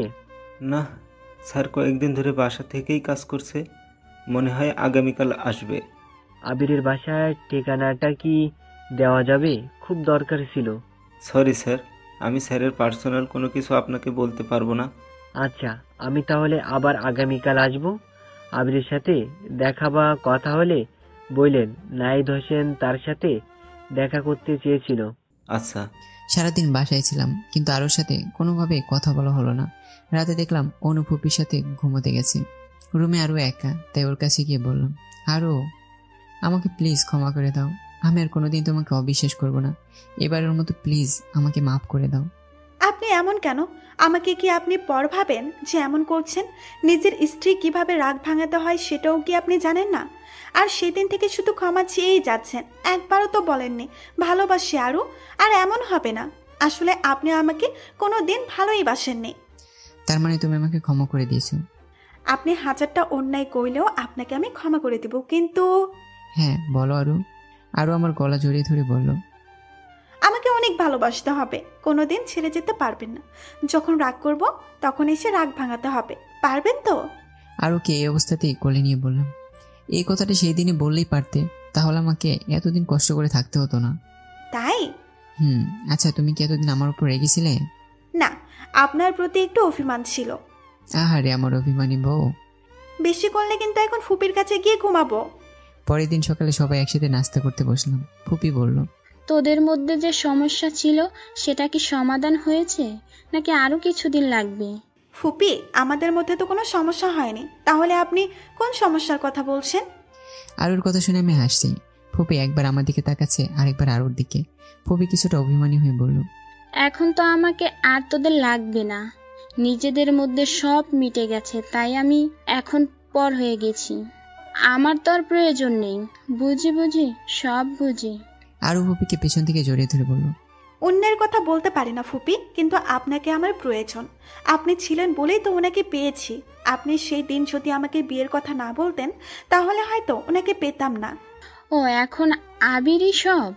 না, আপনি আছেন, কিন্তু সেটা সবার জন্য। আমাদের দেখাশোনার জন্য তো কাউকে চাই, তাই না? আরু এইখানে এসে অনেক দুষ্ট হয়ে গেছে। না নানু, আম্মু দুষ্ট না, আব্বু দুষ্ট। সারাদিন শুধু আম্মুর পেছনে ঘোরে, আমার সাথে ঠিক মতো খেলেও না। মেয়েটা আমারে ফাঁসিয়ে দিল। নাস্তা শেষ করে নাদিয়ার আব্বু রেডি হচ্ছিল, তখন নাদিয়ার আম্মু বলল, তুমি কি এখন আবিরের অফিসে যাচ্ছ? হ্যাঁ, কেন? কিছু বলবে? না মানে আমিও চাচ্ছিলাম ওর সাথে দেখা করতে। আমি না জেনে ওর সাথে যা অন্যায় করেছি সেটার জন্য ওর কাছে আমার ক্ষমা চাওয়া দরকার। তুমি তো একা না, আমরা সবাই ওর সাথে অন্যায় করেছি। নাদিয়ার কথা বিশ্বাস করে আবিরকে ভুল বুঝে কি না কি ভেবেছিলাম। আগে আমি গিয়ে কথা বলি, তারপরে দেখি কি হয়। নাদিয়ার আম্মু আর কথা বাড়ালো না। নাদিয়ার আব্বু যখন বাসা থেকে বেরোচ্ছিল তখন নাফিসা এসে বলল, আব্বু এক্ষুনি কি বের হচ্ছ? হ্যাঁ, কিছু কি বলবি? আসলে আপু বলছিল সেও নাকি তোমার সাথে যাবে আবির ভাইয়ের সাথে দেখা করতে। নাজিয়ার যাওয়ার দরকার নেই, ও যা করেছে সেটাতেই আমাদের সম্মান নষ্ট করে দিয়েছে। ওকে আর কিছু করতে হবে না। এক সপ্তাহ পরে অফিসে এসে আজই ভালো লাগছে। অনেক কাজ পেয়েছে আছে, এখন ঠিকমতো কাজ করতে হবে। ম্যানেজারকে কল দিয়ে বললাম রুমে আসতে। কেমন আছেন স্যার? আলহামদুলিল্লাহ ভালো, তুমি কেমন আছো? আলহামদুলিল্লাহ, আমিও ভালো আছি স্যার। রাসেল, তোমাকে না বলছি আমাকে স্যার বলার দরকার নেই, ভাইয়া বলে ডাকলেই হবে। এইটা তো অফিস, তাই স্যার বলাটাই ভালো মানাই। বাইরে না হয় ভাইয়া বলে ডাকলাম। হ্যাঁ, সেটা আমার ভালোভাবে জানা আছে। অফিসেও স্যার, অফিসের বাইরেও স্যার। আচ্ছা ভাইয়া, আমরা না হয় এইটা নিয়ে আরেকদিন কথা বলবো। এখন বলেন কি লাগবে? আমার এখন কিছুই লাগবে না। আর ওইসব কাগজপত্র তুমি দেখে নিয়েছো? এখন আমার আর দেখার দরকার নেই। এখন নেক্সট কবে মিটিং আছে সেটা বলো। মনে হয় সামনের সপ্তাহে, আমি দেখে আপনাকে বলছি। আচ্ছা, দেখে আমাকে ডেটটা বলো। ও হ্যাঁ, মনে পড়েছে স্যার, গতকাল আপনার সাথে দেখা করতে একজন ভদ্রলোক এসেছিল। কি কারণে এসেছিল সেটা বলেছে? না স্যার, শুধু নাম বলেছিল, মনে হয় নাহিদ হোসেন। ও আচ্ছা, এখন তুমি যাও, পরে এসে আমাকে ডেটটা বললো। আচ্ছা স্যার, এখন তাহলে আসি। রাসেল চলে গেল। আমি ভাবতে লাগলাম, আব্বু হঠাৎ এতদিন পর আমাকে খুঁজছে কেন? কোনো সমস্যা হয়েছে নাকি তাদের? হাসান অনেক কষ্ট করে আরও আর অনুর খোঁজ বের করেছে, কিন্তু আরও যে এলাকায় থাকে সেখানে হাসান যেতে পারছে না, কারণ সেটা ভিআইপি এলাকা, পুলিশের লোক বেশি সেখানে। নাহিদ হোসেন আমার অফিসে এসে একজনকে জিজ্ঞাসা করে, সে আমার কেবিন দেখিয়ে দেয়। কাজ করছিলাম, তখন টেলিফোনে কল আসলো। কলটা রিসিভ করতে বলল, স্যার আপনার সাথে নাহিদ হোসেন নামে একজন ভদ্রলোক দেখা করতে এসেছে। তুমি ওনাকে বলো একটু অপেক্ষা করতে, আমি এখনই নিচে আসছি। তাড়াতাড়ি করে নিচে যেতে লাগলাম। ডেস্কের মেয়েটি কিছুটা আশ্চর্য হয়ে গেল। নাহিদ হোসেনকে বলল, স্যার বলেছে আপনাকে একটু অপেক্ষা করতে। আচ্ছা। নাহিদ হোসেন ভেবেছে আমি হয়তো ওনার সাথে পরে কথা বলবো, তাই নিয়ে অপেক্ষা করতে লাগলেন। আমি যত তাড়াতাড়ি পেরেছি নিচে নেমে এসেছি। দেখলাম ডেস্কের সামনে বসার চেয়ারে আব্বু বসে আছে। আব্বুর কাছে গিয়ে বললাম, আব্বু আপনি তো সরাসরি আমার কেবিনে আসতে পারতেন, এখানে কাউকে কিছু বলার দরকার ছিল না। আসলে আবির, কিছু কথা ছিল তোমার সাথে। সবাই আমার দিকে তাকিয়ে আছে। যেখানে সবাই আমার সাথে দেখা করতে যায় সেখানে আমি কেবিন থেকে নিচে এসে কারোর সাথে দেখা করতে এসেছি, তাই সবাই আমার দিকে তাকিয়ে আছে। এরই মধ্যে অফিসের ম্যানেজারও এসে পড়েছে। আব্বু পরে কথা হবে, আগে আপনি আমার সাথে আসুন। আর রাসেল, সামনে যে রেস্টুরেন্ট আছে সেটা থেকে আব্বু আর আমার জন্য নাস্তা নিয়ে আসুন, তাড়াতাড়ি যাও। আমার কথা শুনে রাসেল চলে গেল। আমি আব্বুকে নিয়ে আমার কেবিনে গেলাম। কে কী ভাবছে আমাদের নিয়ে সেটাতে আমার কিছু যায় আসে না। আব্বু আর আমি সামনাসামনি বসে আছি। আব্বু কিছু বলছে না, তাই আমি বললাম, আব্বু আপনি কেমন আছেন? আর বাসার সবাই কেমন আছে? আমরা সবাই ভালো আছি। তোমার সাথে কিছু কথা ছিল। হ্যাঁ আব্বু বলেন, কি কথা? আসলে নাদিয়া তোমার সাথে যা করেছে সেটার জন্য আমি আর নাদিয়ার মা খুব লজ্জিত। আব্বুর থেকে নাদিয়ার কথাটা শুনে কিছুটা চমকে গেলাম। আমার জীবনের কালো অধ্যায়টা ছিল এই নাদিয়া। আমাকে চুপ থাকতে দেখে আব্বু আবার বলল, আবির তুমি কি আমাদের উপর এখনো রাগ করে আসো? হঠাৎ এমন কথা কেন আব্বু? আসলে নাদিয়া চলে আসার পর তুমি আর কোনোদিন আমাদের সাথে যোগাযোগ করনি, আর জানতাম না নাদিয়া নিজের স্বার্থের জন্য এমন কিছু করবে। আব্বু আগের সব কথা বাদ দিন, সময় কারোর জন্য থেমে থাকে না। নাদিয়ার জন্য আমার জীবন থেমে নেই, তাই এসব কথার কোনো মানে হয় না। আসলে আবির। স্যার আসবো? হঠাৎ রাসেল আসলো। আব্বু কিছু বলতে গিয়েও বললো না। রাসেলকে বললাম, তোমাকে না বলেছি আমাকে স্যার বলে ডাকবে না? ভুলে গিয়েছিলাম। আব্বু হচ্ছে রাসেল, ভার্সিটিতে আমাদের জুনিয়র ছিল, এখন আমার অফিসের ম্যানেজার।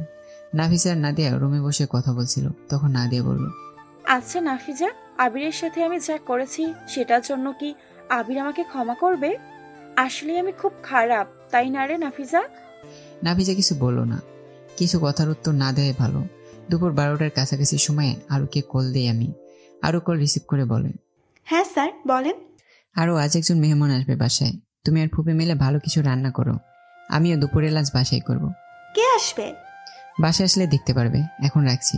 আরু ফুপিকে গিয়ে সবটা বলল। ফুপি সব শুনে বলল, মনে হয় আবিরের কোনো বন্ধু আসবে, আমাদের তো তেমন কেউ নেই এখানে আসবে।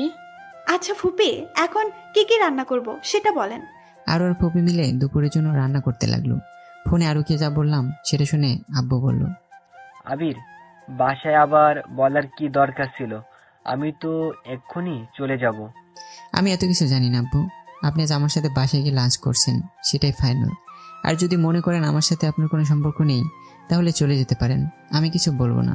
মনে করবো আমার কোনো বাবা নেই। আগে যেমন একা ছিলাম, এখনো তেমনি একাই আছি। আবির, তুমি আর বদলালে না। সেটা আপনি যেমনটা মনে করেন। লাঞ্চের সময় হয়ে গেছে। আব্বুকে নিয়ে বাসায় গেলাম। বেল বাজানোর কিছুক্ষণ পরে আরও এসে দরজা খুলে দিল।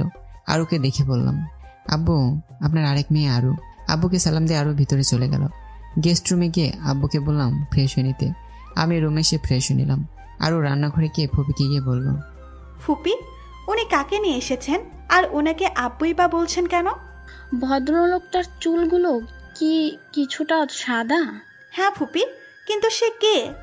আবিরের যে কি হয় আমি ঠিক বুঝি না। ওনাকে আবার বাসায় আনার কি দরকার ছিল? এতদিন ওর কোনো খোঁজ খবর নেয়নি, আজ তাহলে কেন এসেছে? ফুপি, ভদ্রলোকটা কে হন ওনার? উনি নাদিয়ার আব্বু, আবিরের প্রথম স্ত্রীর বাবা। কথাটা শুনে আরও কেমন জানি হয়ে গেল, কিন্তু কাউকে কিছু বললো না।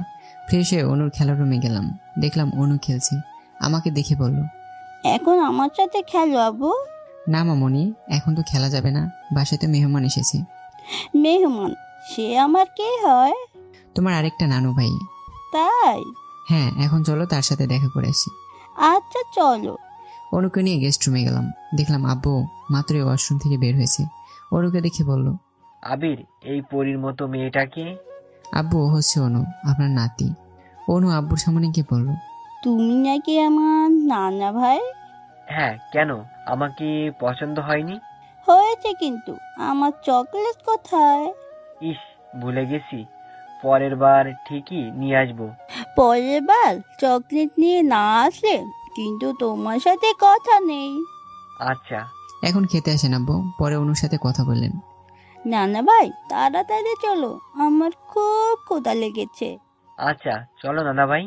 নাদিয়ার মা অনেকটা টেনশন করছে। সেই সকালে নাদিয়ার আব্বু বের হয়েছে, এখনো আসেনি বাসায়। তাই মেয়ের রুমে গিয়ে বলল, কিরে, তোদের আব্বু এখনো বাসায় আসছে না কেন? আব্বুর আসতে দেরি হবে, তোমরা লাঞ্চ করে নাও, আব্বুর জন্য অপেক্ষা করো না। তোর আব্বু কোথায় সেটা তুই জানিস নাকি? আম্মু আব্বু এখন আবিরের সাথে। আবির কি আব্বুকে লাঞ্চ না করিয়ে ছেড়ে দেবে? আমার ওর সাথে যা করেছি, তারপরেও কি আবির তোর আব্বুর সাথে ভালো ব্যবহার করবে? আম্মু, আবিরের সাথে তো আমি অন্যায় করেছি, তোমরা তো কিছু করনি। আর আবির তোমাদেরকেও ওর মা বাবাই মনে করে। আমার মনে হয় না আবির আব্বুর সাথে খারাপ ব্যবহার করবে। তোর কারণেই ছেলেটাকে আমরা দূরে সরিয়ে দিয়েছিলাম, না হলে ওর মতো ছেলে পাওয়া ভাগ্যের বিষয়। নাদিয়া চুপ করেই থাকলো, কিছু আর বললো না। খাবার টেবিলে আমি, আব্বু আর অনু খেতে বসলাম। ফুপি আর আরও এসে খাবারগুলো পরিবেশন করছে। ফুপুকে দেখে আব্বু বলল, আপা, আপনিও আমাদের সাথে খেতে বসেন। না ভাই, আপনি খেয়ে নেন, আমি আরুর সাথে খেয়ে নিব। আরও আব্বু যেহেতু বলেছে তাহলে এখন বসো, আজ না হয় সবাই একসাথেই খেলাম। কেউ আর কিছু বললো না, সবাই একসাথে খেতে বসলাম। খাওয়া শেষ করে আব্বুকে বললাম, আব্বু আপনি এখন রুমে গিয়ে বিশ্রাম নিন, বিকেলে নাস্তা করে তারপরে যাবেন। এতক্ষণ থাকা লাগবে না আবির, আমি একটু পরই চলে যাব। আমি আপনার কথা আর শুনছি না, আমি যা বলছি তাই। এখন গিয়ে বিশ্রাম নেন, বাকি কথা বিকেল হবে। আব্বুর কিছু বললো না, কারণ বললে আমি শুনবো না, সেটা উনি জানে। রুমে এসে নাহিদ হোসেন দেখলো বাসা থেকে অনেকগুলো কল দিয়েছে, তাই সে স্ত্রীকে কল দিয়ে বলে দিল বিকেলে বাসায় এসে সব বলবে। আমি রুমে আসতে আরও বলল, আপনার কি হয়েছে বলেন তো? আমার আবার কি হবে? আপনি ওনাকে বাসায় কেন নিয়ে এসেছেন? এটা আবার কেমন কথা আরও? আর আব্বু এখানে এসেছে, সেই কারণে তোমার কি কোনো সমস্যা হচ্ছে? আমি সেটা বলিনি। আপনি আপনার প্রথম স্ত্রীর বাবাকে বাসায় নিয়ে এসেছেন তাই বললাম। আমার তাতে কোনো সমস্যা নেই। সমস্যা কথা ফুপি বলেছে আমাকে। ওনারা নাকি এতদিন আপনার কোনো খোঁজখবর নেননি, হঠাৎ কোথা থেকে আসলো আর আপনিও তাকে বাসায় নিয়ে এসেছেন, তাই ফুপি কিছুটা রাগ হয়েছে। আচ্ছা আরও, তোমার আব্বু আম্মুর সাথে যদি আমার কোনো সমস্যা হয় তাহলে আমি কি তাদের সাথে খারাপ ব্যবহার করব? কখনোই না। তারা আমার গুরুজন, তাদেরকে আমি আব্বু আম্মু বলে ডাকি। তাদের কিভাবে অসম্মান করি? আর তাদেরকে যেমন আব্বু আম্মু হিসেবে মানি, তেমনি নাদিয়ার আব্বু আম্মুকেও সেই হিসেবেই দেখি। হয়তো নাদিয়া কোনো অন্যায় করেছে, সেটা শাস্তি তোর তার আব্বু আম্মুকে দেয়, ঠিক না? তাই না আরও? আরও কিছু আর বলার মতো পেল না। বিকেলে নাস্তা করে আব্বুকে বাসার সামনে নামিয়ে দিয়ে আসলাম। আব্বু বলেছিল আমাকে ভেতরে যেতে, কিন্তু আমি বলেছি এখন না, পরে একদিন যাব। নাহিদ হোসেন বাসার সামনে এসে বেল বাজালো। তার স্ত্রী দরজা খুলে দিল। নাহিদ হোসেন ফ্রেশ হয়ে আসতেই তার স্ত্রী বলল, আবিরের সাথে দেখা হয়েছে তোমার? আবির নিজেই আমাকে নাদিয়া নিয়ে গেছে। তাহলে ওকে বাসায় আসতে বলনি? তোমার কি মনে হয় আমি যেটা বলি নাকি ও বলছে পরে একই আসবে? তা সারাদিন কোথায় ছিলে আজ? আবিরের সাথে, সকালে অফিসে আর দুপুরে ওর বাসায়, বিকেলে নাস্তা করিয়ে তারপরে ছাড়লো। সত্যি বলছো? এখানে মিথ্যা বলার কি আছে? আমি ভেবেছিলাম দেখা হলে আমার সাথে কথা বলবে না বা খারাপ ব্যবহার করবে, কিন্তু আবির তেমন কিছুই করে না। আগে যেমন ছিল তেমনই আছি, শুধু মধ্য দিয়ে আমাদের মধ্যে দূরত্বটা বেড়ে গেছে। সবকিছুর জন্য নাদিয়া দেয়। আবির ছেলেটা ভালো ছিল বলেই তো ওর সাথে নাদিয়ার বিয়ে দিয়েছিল, কিন্তু আমাদের নিজেদের মেয়েই তো ভালো ছিল না, যার কারণে এত কিছু হলো। আবির বলছে এসব নিয়ে কথা বলতে না, আর আমাদের বাসাও যেন এসব নিয়ে আর কোনো কথা না বলি। দেখেছো ছেলেটা এখনো আমাদের নিয়ে কত ভাবে। ভাগ্য করে এমন একটা মেয়ে জামাই পেয়েছিলাম, কিন্তু আমাদের ভাগ্যে সেটা বেশি দিন ছিল না। জানো আবির তখন আমাকে একটা কথা বলেছিল। কি কথা? বলেছিল, আব্বু আপনি আর আম্মু আমার কাছে আগে যেমন ছিলেন এখনো ঠিক তেমনই আছেন, হয়তো আমাদের মধ্যে দূরত্বটা বেড়ে গেছে, কিন্তু আপনি আমাদের প্রতি আমার শ্রদ্ধা সে আগের মতোই আছে, আর আপনার বিশ্বাস আপনার আগের মতোই আমাকে ছেলের মতো ভালোবাসবেন। আবির আসলে অনেক ভালো ছেলে, না হলে এত কিছু হওয়ার পরও আমাদের জন্য ওর ভাবনা ঠিক আগের মতোই আছে। সন্ধ্যার মধ্যে বাসায় ফিরে আসলাম। অনু বলল, আব্বু আমাকে একটু মিনার বাসায় নিয়ে যাবে? অনেক দিন হয়েছে ওর সাথে খেলা করিনি। আচ্ছা, আজ তো আব্বু কিছুটা ক্লান্ত, আগামীকাল বিকেলে তোমাকে নিয়ে যাব, এবার হয়েছে? আচ্ছা, মনে থাকে জানো, পরে আবার বইলো না তোমার মনে ছিল না। রাতে খাবার শেষ করে আরুকে বললাম, আরু তুমি কি আব্বু বাসার সাথে কিছুটা আপসেট? কই না তো, তা হঠাৎ এটা বলার কারণ? আসলে তুমি কিছুটা চুপচাপ তো, তাই বললাম। তোমার মতো মেয়ে তো চুপচাপ থাকার না। আগে বেবিটা আসুক, তারপরে তিনজন আপনাকে সারাদিন শুধু জ্বালাবো, তখন আবার বললেন না আপনাকে কেন শান্তিতে থাকতে দিচ্ছি না। ও তাই নাকি? দেখা যাবে কে কাকে শান্তিতে থাকতে দেয় না। আপনি এভাবে মুসকে মুসকে হাসবেন না। কেন, তাতে সমস্যা কি? আপনি মুসকে হাসছেন, তার মানে আপনার মনে কোনো দুষ্টুমি করার প্ল্যান আছে। আমার মিষ্টি বউটা তো দেখি সবই বুঝে। এখন এই কিছুই চলবে না। আমরা রুমে কথা বলছিলাম, তখনই বারান্দা থেকে কিছু একটা শব্দ হলো। আরো বলল, বারান্দা থেকে ওটা কিসের শব্দ হলো? অনু কি বারান্দায় নাকি? আরে না, ওকে তো আমি ওর খেলার রুম দেখে এসেছি, আর ফুপি তো নিজের রুমে। আচ্ছা, আমি কি দেখছি? বারান্দাকে দেখলাম কেউই নেই, কিন্তু বারান্দায় কিছু মাটি পড়ে আছে। রুমে এসে বারান্দাতে যাওয়ার দরজাটা বন্ধ করে দিলাম। কিসের শব্দ ছিল ওটা? মনে হয় কোনো চোর এসেছিল। সমস্যা নেই, আমি দরজা লাগিয়ে দিয়েছি। আগামীকাল লোক নিয়ে এসে বারান্দায় গ্রিল লাগিয়ে দেবো, কেউ যেন আর না আসতে পারে। হ্যাঁ, সেটাই ভালো হবে। আপনি তো আর সারাদিন বাসায় থাকেন না, পরে কি না কি হয়ে যাবে। আপনি আগামীকালই এটা ঠিক করাবেন। ও, তোমাকে তো একটা কথা বলতে ভুলে গেছি। কি কথা? অনু বলেছিল ও নাকি লিমাদের বাসায় যাবে, তাই ভাবছি আগামীকাল তোমার চেক আপটা করিয়ে নিব। আপু, বাসায় না হয়ে গেলাম, কিন্তু এত তাড়াতাড়ি আবার চেক আপ করানোর কি আছে? দেখো আরো, ডক্টর বলেছে মাসে একবার করে চেক আপ করতে, তাই বেশি কথা বলো না, আমি যা বলছি সেটা শোনো। আচ্ছা, আগামীকাল ডক্টর দেখাবো, এবার হয়েছে? হ্যাঁ হয়েছে, এবার তুমি ঘুমিয়ে পড়ো। আমি এখন আমার আদরে বউটাকে জড়িয়ে ধরে ঘুমাবো। অসভ্য ছেলে একটা, শুধু মাথায় শয়তানি বুদ্ধি। তুমি যাই বলো, আমি এত কিছু শুনছি না। আমি আমার বউকে জড়িয়ে ধরে ঘুমাবো, ব্যাস। পরের দিন সকালে সবাই একসাথে নাস্তা করছিলাম, তখন ফুপিকে বললাম, ফুপি বিকেলে রেডি থেকো। কেন রে আবির, কোথাও কি যাবি? হ্যাঁ ফুপি, বিকেলে লিমাদের বাসায় যাব। তোমাকে আর অনুকে বাসায় নামিয়ে দিয়ে আরুকে নিয়ে হাসপাতালে যাব। আরও চেক আপ করিয়ে তারপরে আমরা ওই বাসায় যাব। আচ্ছা, আর শুন, আমি রহিমাকে কল দিয়ে বলে দিয়েছি 2-3 দিনের মধ্যেই এখানেই চলে আসবে। তোর আর বাসার কাজ নিয়ে বেশি টেনশন করতে হবে না, বুঝেছিস? আর আমি আরুর বাবু না হওয়া পর্যন্ত বাসায় যাচ্ছি না। তোমার তো ফুপির বাসায় যাওয়ার কোনো দরকার দেখছি না। প্রথমত ওইখানে তুমি বাদে কেউই থাকে না। নিহাল আর্মিতে যাওয়ার পর থেকে তুমি একা একাই থাকো। ভালো মন্দের একটা বিষয় আছে, তাই তুমি এখন থেকে আমাদের সাথে থাকবে, বুঝেছো? সেটা কি করে হয় আবির? বিষয়টা কেমন দেখায় না? আমরা এত কিছু শুনতে চাই না ফুপি। আমাদের ছেলে মেয়ে তো আর দাদা দাদির আদর থেকে বঞ্চিত হতে পারে না, তাই না? আপনি না থাকলে ওরা বড়দের আদর ভালোবাসা পাবে কিভাবে ফুপি? বুঝেছি, তোরা আমাকে যেতে দিতে যাচ্ছিস না, কিন্তু নেহাল যদি কিছু বলে তাহলে তোদের খবর আছে। ফুপি, আমি নেহালের সাথে কথা বলবো, ও আমার কথায় না করবে না। ওর আপুর জন্য না হয় একটু কষ্ট করলো। অফিসে এসে রাসেলকে বলে দিলাম আজ কিছুটা আগে আমি চলে যাব, তাই যেন অফিসটা দেখে রাখে। বিকেলে বাসায় এসে সবাইকে নিয়ে বেরিয়ে পড়লাম। সন্ধ্যা হওয়ার কিছু সময় আগে লিমাদের বাসায় চলে আসলাম। ফুপি আর অনুকে বাসার সামনে নামিয়ে দিয়ে লিজাকে কল দিয়ে বলে দিলাম যাতে ফুপি আর অনুর যেতে সমস্যা না হয়। আর ওকে নিয়ে গেলাম তানু ডক্টরের কাছে। সকালে আগেই তার সাথে কথা বলে নিয়েছি। চেক আপ করা শেষে ডক্টর বলল বেবির সবকিছুই নর্মাল। ওইখান থেকে লিজাদের বাসায় আসার সময় আরও বলল, আপনি শুধু শুধু ডক্টর দেখালেন। আমি আগেই বলেছিলাম আমাদের বাবু ঠিক আছে, কিন্তু আপনি শুনেননি। আমার কথা তো আপনার বিশ্বাস হয় না। একটু আগে ডক্টর বলল বাবু ঠিক আছে, তারপরে আপনি বিশ্বাস করলেন। আরে কি হয়েছে তাতে? হ্যাঁ, বাবুর জন্য এসব করাতে হয়। আপনাকে বলেছে আপনি একটু বেশি বেশি করেন। আচ্ছা, এখন আর আমার সাথে ঝগড়া করতে হবে না। লিজা যদি দেখে তুমি আমার সাথে এভাবে ঝগড়া করছো তাহলে কি ভাববে? ও, তাহলে আমি এতক্ষণ আপনার সাথে ঝগড়া করেছি? আচ্ছা, আমার যাওয়া লাগবে না আপুদের বাসায়, আমাকে আপনি বাসায় দিয়ে আসেন। বউটা দেখে রাগ করেছে। আসো, তোমার রাগ ভাঙাই। লাগবে না। কথা বলতে বলতে লিজাদের বাসার সামনে এসে পড়লাম। আমাকে রেখে আরো ভিতরে চলে গেল। গাড়ি পার্ক করে আমি ভিতরে গেলাম। রনিকে দেখলাম আজ বাসায় আছে। আমাকে দেখে একটা কার্ড এগিয়ে দিয়ে বলল, নে, এটা তোদের জন্য। মনে হচ্ছে কারো বিয়ের কার্ড, কিন্তু কার বিয়ে? কার্ডটা খুলে দেখলাম তুহিনের বিয়ে। লিজাকে বললাম, কিরে, তুহিনের বিয়ের কার্ড তোদের বাসায় দিয়ে গেল কেন? লিজা কিছুটা ব্যঙ্গ করে বলল, ও মা, এ তো দেখছি ধোয়া তুলসী পাতা।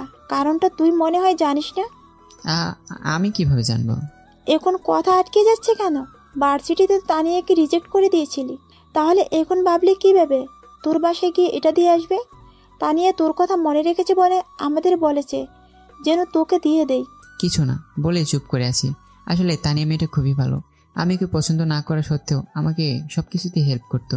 আমাকে প্রপোজও করেছিল, কিন্তু তখন আমি সেটা রিজেক্ট করে দিই। সেই দিন মেয়েটা আমার জন্য খুব কেঁদেছিল, কিন্তু আমার ওর প্রতি কোনো অনুভূতি ছিল না। হঠাৎ আরও এসে বলল, আপু, এটা কার বিয়ের কার্ড? এইটা আবিরের এক ক্লোজ ফ্রেন্ড, ওর ভাইয়ের বিয়ের কার্ড। নাম কি তার? আর আমার সাথে কি তার দেখা হয়েছিল? ওর নাম তানিয়া।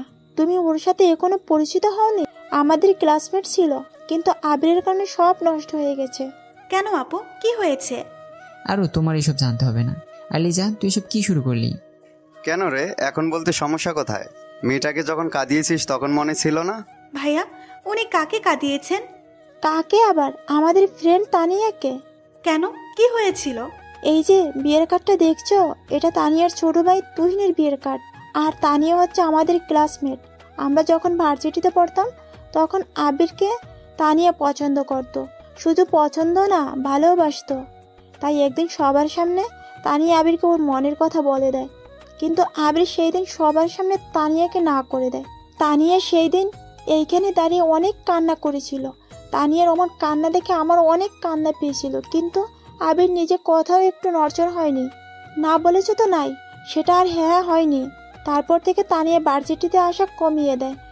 তার কয়েক মাস পরে শুনি ওর নাকি বিয়ে হয়ে গেছে।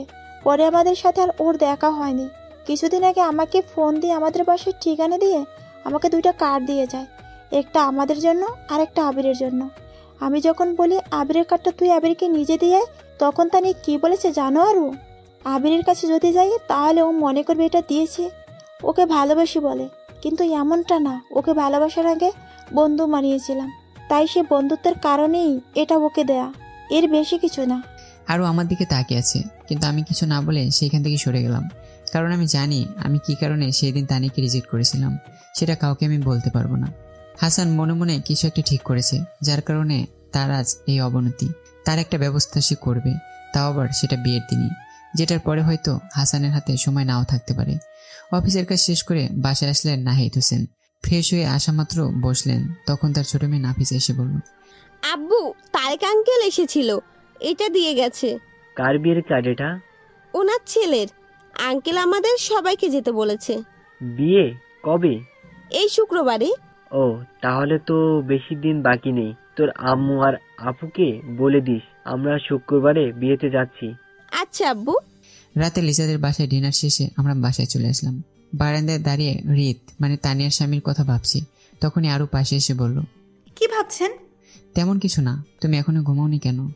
আপনি পাশে ছিলেন না, তাই ঘুম আসছে না। তুমি গিয়ে শুয়ে পড়ো, আমি একটু পর আসছি। একটা কথা বলবো? বলো। আপনি কার জন্য তানিয়া আপুকে ছেড়েছিলেন? আরও তোমার সাথে এটা নিয়ে আমি কথা বলতে চাচ্ছি না। আমি চাই না এটার কথা কাউকে বলতে। আমি আর এটা নিয়ে কথা বলবো না, কারণ আমি যেটা ভেবেছিলাম সেটাই ঠিক ছিল। আপনি অন্য কারোর জন্য তানিয়া আপুকে ছেড়েছিলেন। এখন তাড়াতাড়ি করে ঘুমাতে আসেন, আমার অনেক ঘুম পাচ্ছে। আরও চলে গেল। আরেকে আমার কিছুটা অন্যরকম লাগে। আমার না বলা কথাগুলো কিভাবে জানি না জেনে যায়। সেটা অন্য কারোর মধ্যে আমি লক্ষ্য করিনি। হতে পারে আরও আমাকে একটু বেশি বুঝে, না হয় ওর মধ্যে আমাকে বোঝার ক্ষমতাটা একটু বেশি। পরের দিন সকালে নাস্তা করার সময় নাফিসা ও আম্মু আর বড় বোন নাদিয়াকে বলল, এই শুক্রবারে আমরা বিয়েতে যাচ্ছি, তাই আব্বু বলেছে যদি শপিং করার ইচ্ছা থাকে তাহলে আগেই করে নিতে। কার বিয়ে রে? আপু, তারেক আঙ্কেলের ছেলের বিয়ে। তাহলে তো বেশি দিন নেই। হ্যাঁ আপু, রাতে আব্বু আসলে আমি শপিং এর জন্য টাকা নিয়ে নেব। আচ্ছা, আমি সোহেলকে কল দিয়ে দেখি কিছু ম্যানেজ করতে পারি কিনা। পারলে ভাইয়ার থেকে এটিএম কার্ডের পাসওয়ার্ড নাও, তাহলেই হবে। সেটাও ভুলেও দিবে না। অফিসের জন্য রেডি হচ্ছে রিত। তানিয়া এসে বলল, তোমাকে কি এখন নাস্তা দেব নাকি কিছুক্ষণ পরে? না, এখনই দাও, একটু পরেই বের হবো। আচ্ছা তানিয়া, শোনো। হ্যাঁ বলো। তুমি আবির কি বিয়ের কার্ড দিয়েছো? হ্যাঁ। তুমি নিজে গিয়ে দিয়েছো তো? তুমি এত আবির আবির করছো কেন? গত 2 দিন ধরে একই কথা আমার থেকে জানতে চাচ্ছ। সত্যি করে বলো তো, আবিরের জন্য তোমার এত কি? হ্যাঁ, আমার কি? কিছুই না, তোমার বন্ধু, তাই তো জানতে চাচ্ছিলাম, এর বেশি কিছু না। ও কি শুধু তোমার বন্ধু ছিল? তোমার বন্ধু ছিল না। আমি তো শুনেছিলাম তুমি আর আবির নাকি কলেজ লাইফের ক্লাসমেট ছিলে। আরে সেটা তো কিছুদিনের জন্য, কিন্তু তোমাদের তো অনেক দিনের ফ্রেন্ডশিপ ছিল, তাই আমি জানতে চাচ্ছিলাম। সেটা বিয়ের আগে ছিল, বিয়ের পরে না।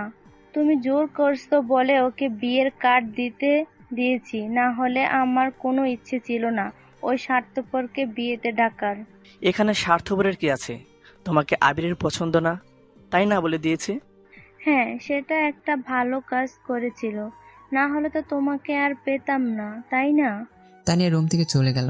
রিত ভাবছে, তোর কারণে আমি তানিয়াকে পেয়েছি, যার জন্য তোর আর আমার মধ্যে দূরত্বটা অনেক বেড়েছে। কিন্তু তানিয়া আমার জীবনে যেমনটা আছে তার থেকে কোনো অংশে তুইও কম না। তুই প্রমাণ করে দিয়েছিলিস ভালোবাসার পাশাপাশি বন্ধুত্বটাও কতটা ইম্পর্টেন্ট। দুপুরে লাঞ্চের সময় আরও কল দিল, কিন্তু আরও তো এই সময় আমাকে কল দেয় না। কলটা রিসিভ করে বললাম, হ্যাঁ আরু বলো। আপনি কি বিয়েতে যাবেন? কেন, কিছু হয়েছে নাকি? না, কিছু হয়নি, ফুপি জিজ্ঞেস করেছে তাই জানার জন্য কল দিলাম। হ্যাঁ যাব। এইখানে না গেলে তুমি আবার অন্য কিছু মনে করবে। তার মধ্যে রনি আর লিজা তো আছেই, তাই আমরা সবাই বিয়েতে যাচ্ছি। আপনি সব কিছুতেই বেশি বেশি বোঝেন। এইসব ভাবনা চিন্তা মাথা থেকে বাদ দিন। আর অফিস শেষ করে বাসায় এসে আমাদেরকে নিয়ে শপিং এর জন্য যেতে বলেছে ফুপি। ফুপিকেও রেডি থাকতে বলো। ফুপি আমাদের সাথে শপিং এ যাবে, সেটা ফুপিকে বলে দিও। সেই রাতের মধ্যে শপিং শেষ করা হয়ে গেল। এখন শুধু বরের গিফট কিনা বাকি আছে। রাতে রিত তানিয়াদের বাসায় চলে গেল, কারণ আজ গায়ে হলুদ আর আগামীকাল তুহিনের বিয়ে। তানিয়া রিতকে দেখে বলল, তুমি এত তাড়াতাড়ি চলে আসলে কেন? আগামীকাল বিয়ের পরে আসলেই তো পারতে। এত তাড়াতাড়ি তো আসার কোনো দরকার ছিল না। আমি মনে হয় ইচ্ছে করে দেরি করে এসেছি। বসের কাছে ছুটি চেয়েছিলাম, কিন্তু আমি নাকি ছুটি নিলে বস অন্য কারো উপর ভরসা করতে পারে না, তাই তো অফিস শেষ করে সরাসরি এইখানে এসে পড়েছি। বুঝেছি। এখন রেডি হয়ে তাড়াতাড়ি হলুদের অনুষ্ঠানে চলো, না হলে দেরি হয়ে যাবে। তানিয়া রুম থেকে চলে গেল। রিত কি মনে করে ফোনটা হাতে নিয়ে আমাকে কল দিল। আমি রিং হওয়ার একটু পরেও কলটা কেটে দিলাম। পরের দিন সকালে তানিয়াদের বাসায় সবাই ব্যস্ত হয়ে পড়েছে। আজ এই বাসায় ছেলে বিয়ে বলে কথা, তাই সবাই কোনো কমতি রাখতে চাচ্ছে না, কিন্তু কিছু না কিছু একটা কমতি থেকে যাচ্ছে। নাহিদ হোসেন তার পরিবার নিয়ে বিয়েতে যাচ্ছে, আর অন্যদিকে আবির আমার পরিবার নিয়ে সে একই বিয়েতে যাচ্ছে। বিয়েতে বর এসে গেছে, কিন্তু কোণে এখনো আসেনি। আমি আরু, ফুপু, অনু আর লিমার পরিবার একসাথে বসে কথা বলছিলাম। তখন রনি বলল, আবির পিছনে দেখ কে দাঁড়িয়ে আছে। পিছনে তাকে দেখি রিদ আর তানিয়া দাঁড়িয়ে আছে। আমি সেদিকে আর খেয়াল দিলাম না। রনি আর লিজা মনে করেছে তানিয়াকে দেখে হয়তো আমি ওদের সাথে কথা বলিনি, কিন্তু এমনটা না। রিদের কারণে আমি যাইনি। এবার রিদ নিজে এসে আমার সামনে দাঁড়ালো আর বলল, এখনো কি কথা বলবি না আমার সাথে? কথা না বলার কি আছে? তা কেমন আছিস তুই? আবির, আমি কিন্তু আমার কথার উত্তরটা পাইনি। কিরে আবির, তানিয়ার স্বামী নিজে এসে তোর সাথে কথা বলছে আর তুই তাকে ঠিক মতো পাত্তাও দিচ্ছিস না। এরই মধ্যে তারেক সাহেবের কাছে একটা কল আসে। রিসিভ করে উনি যা শুনে সেটা হয়তো কেউ আশা করেনি। তারেক সাহেব তার মেয়ে আর জামাইকে ডাক দিয়ে বলে, তানিয়া, একটা সুখের সংবাদ আছে। কি হইছে আব্বু? পার্লার থেকে আসার সময় কোনের গাড়ির সাথে একটা গাড়ির অ্যাক্সিডেন্ট হয়। নেহা নাকি অ্যাক্সিডেন্টের সময় মারা গেছে। কি বলছো আব্বু? হ্যাঁ রে তানিয়া, এখন কি করব? রিত বলল, আব্বু, এটা সবাইকে জানিয়ে দিন, এখন তো আর বিয়েটা হচ্ছে না। ওনারা তিনজন এইসব নিয়ে অনেকটা টেনশনে আছে। তখন তুহিন এসে বলল, কি হয়েছে? তোমাদের সবাইকে এত টেনশনে লাগছে কেন? তানিয়া তুহিনকে সব বুঝিয়ে বলে। সব শুনে তুহিন বলে, তাহলে সবাইকে কথাটা বলে দাও। আবির, এটা কি তোমার মেয়ে? আমি আর অনু দাঁড়িয়েছিলাম। তখন কেউ একজন কথাটা বলল। পাশে তাকে দেখি নাদিয়া। কিছু বললাম না, অনুকে নিয়ে চলে যাচ্ছিলাম। তখন নাদিয়া আবার বলল, কারণটা শুনবে না আমি কেন এমন করেছিলাম? কিন্তু আমি সেটা শোনার প্রয়োজন মনে করছি না। এই শেষবার না হয় আমার কথাটা শুনলে? কথা দিলাম এরপরে তুমি না চাইলে আর তোমার সামনে আসবো না। অনুকে বললাম, মামুনি তুমি তোমার আম্মুর কাছে যাও, আমি একটু পরে আসছি। অনু চলে যেতেই নাদিয়া বলল, আমাদের বিয়ে হওয়ার আগে আমি একজনকে ভালোবাসতাম, কিন্তু আব্বু আম্মুকে সেই ছেলের কথা তখন বলতে পারিনি, কারণ তখন ও কোনো জব পায়নি। বিয়ের আগের দিনও আমি ওর সাথে কথা বলেছিলাম। আমি ওকে বলেছিলাম বিয়ের পরে যদি আমি ওর কাছে ফিরে যাই তাহলে কি আমাকে মেনে নেবে। সেদিন ও বলেছিল আমি যদি বাচ্চার মাও হয়ে যাই তাও আমাকে মেনে নিতে রাজি আছে। এখন তুমি ভাবছো আমি তোমার সাথে এমন কেন করেছিলাম, তাই না? আসলে আমি চাইনি তোমার আর আমার কোনো বেবি হোক। পরে যদি বেবির জন্য আমি তোমাকে ছাড়তে না পারি, তাই আমি ইচ্ছে করেই বেবি নেইনি। আমি কিছু না বলে শুধু ওর দিকে তাকালাম। নাদিয়া আবার বলল, আমাদের কথা তো তোমার মনে পড়ে না, তাই না আবির? না, আর ওর অনু আসার পরে এখন তোমার কথা আর মনে পড়ে না। তা নিয়ে আমার আর ঈদের কথাগুলো ভাবছে। কারণ আমি আর যাই করি না কেন আমার বন্ধুদের সাথে কথা বলবো না, এমনটা তো হওয়ার কথা না। তাই এবার রিতকে বলল, রিদ আবিরের সাথে তেমন কি হয়েছে? আবির তো এমন করার কথা না। কেমন করেছে? এত বছর পর তোমার সাথে দেখা হলো, কিন্তু ঠিকমতো কথাও বললে না। আবিরের সাথে তোমার কি কিছু নিয়ে সমস্যা হয়েছে? তোমাকে নিয়ে সব সমস্যা আমাদের মধ্যে। তোমার সাথে যদি আমার দেখা না হতো তাহলে আমার আর আবিরের মধ্যে এত সমস্যা হতো না। এইসব কথা তানিয়াকে বলতে চাচ্ছিল কিন্তু বলতে পারছে না। রিত বলল, তেমন কিছু না, আবিরের থেকে ওর কাছের কিছু একটা চেয়ে নিয়েছিলাম, তারপর থেকেই আমার সাথে কিছুটা অভিমান করে আছে। এসব নিয়ে তুমি ভেবো না, আবিরের অভিমান যখন চলে যাবে তখন ও নিজেই আমার সাথে কথা বলবে, বুঝেছো? তোমার কথা কিচ্ছু বুঝতে পারছি না। কি এমন নিয়েছিলে যার কারণে তোমার সাথে কথা বলতে চাচ্ছে না? তোমাদের ঝামেলা তোমরা সেটা নিয়েই থাকো, আমি এসব নিয়ে মাথা ঘামিয়ে লাভ নাই। আকাশটা অনেক মেঘাচ্ছন্ন, যখন তখন বৃষ্টি হতে পারে। বিয়ে হচ্ছে না সেটা কিছু সময় আগেই সবাইকে বলে দিয়েছে। অনেকে চলে গেছে, আবার অনেকে এইখানে আছে। যাদের বাসা কাছে তাদের যেতে সমস্যা হচ্ছে না। আমি আর রনি ঠিক করেছি বৃষ্টি হওয়ার পরে এখান থেকে যাব। আমাদের কথা তো তোমার মনে পড়ে না। জানালার পাশে দাঁড়িয়ে মেঘাচ্ছন্ন আকাশ দেখছিলাম। তখনই কেউ কথাটা বলল। পিছনে তাকিয়ে দেখি আম্মু দাঁড়িয়ে আছে। তার চোখের জল বলে দিচ্ছে তার প্রতি আমার ভালোবাসাটা এখন আগের মতোই আছে। সময়টা বড্ড বেমানান মনে হচ্ছে। আম্মু, আপনি তো অনেক শুকিয়ে গেছেন, খাওয়া দাওয়া ঠিক মতো করেন না নাকি? আর নাফিজা কি আপনাকে একটু খেয়াল রাখতে পারে না নাকি? খেয়াল রাখার জন্য যে ছিল সে তো আর আমাদের খোঁজ খবর নেয় না। কথাটা যে আম্মু ইনডাইরেক্ট আমাকে ইঙ্গিত করেছে সেটা আমার বোঝার বাকি নেই। নাফিজা আসেনি, ওকে তো দেখলাম না। নাফিজাই তো বললো তুমি নাকি এইখানে এসেছো, তা তোমার মেয়ে কোথায়? নাফিজার আব্বু বললো তোমার নাকি পরীর মতন একটা মেয়ে আছে। আচ্ছা, আমি ওকে ডেকে আনছি। আমি আরুকে কল দিয়ে বললাম অনুকে নিয়ে আসতে। নাফিজা একা দাঁড়িয়েছিল। তখন একজন মহিলা এসে বলল, তোমার নাম কি মামুনি? নাফিজা মহিলাকে দেখে মনে হলো কোথায় যেন দেখেছো নাকি, কিন্তু ঠিক মনে করতে পারছি না। পরে নাফিজা বলল, জান্নাতুল নাফিজা। তা তোমার আব্বুর নাম কি মামুনি? আব্বুর নাম নাহিদ হোসেন। তুমি নাহিদ ভাইয়ের মেয়ে? আমাকে চিনতে পেরেছো? না আন্টি, কিন্তু মনে হচ্ছে কোথায় যেন দেখেছি। আমি তুহিন আম্মু, যার বিয়েতে এসেছো। নাফিজা আর তুহিনের আম্মু কথা বলছিল। তখন তারেক সাহেব এসে তার স্ত্রীকে বলল, তুমি এখানে কি করছো? আগে এইখানে আসো। আর ওকে চিনতে পেরেছো? নাহিদ ভাইয়ের মেয়ে। দেখেছো কত মিষ্টি একটা মেয়ে? আরো আর অনু আসতে আমি বললাম, আম্মু ও হচ্ছে আমার মেয়ে অনু, আর ও হচ্ছে আরো অনুর মা। আমার কথা শুনে আরও বুঝে গেছে এটা নাদিয়ার মা। আরও বলল, আসসালামু আলাইকুম, কেমন আছেন আম্মু? ওয়ালাইকুম আসসালাম, আমি ভালো আছি, তুমি কেমন আছো? আমিও ভালো আছি।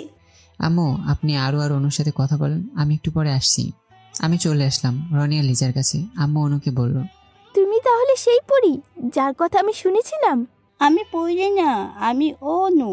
ও তাই নাকি? তা আমি কি সেটা তুমি জানো? আব্বু বলেছিল তুমি নাকি আমার মিষ্টি নানো। আম্মু আপনি আমাদের বাসায় গেলেন না যে? কিভাবে যাই মা বলো, নাদিয়া যা করেছে তারপরে কোনো মুখ নিয়ে যাব?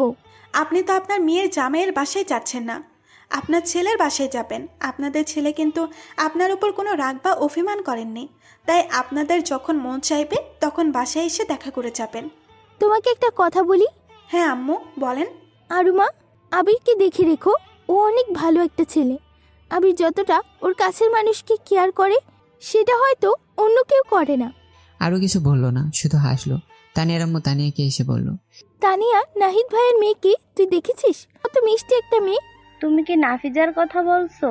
তুই চিনিস নাজিভাকে? হ্যাঁ, আমার সাথে মাঝে মধ্যে কথা হয়, খুব ভালো একটা মেয়ে।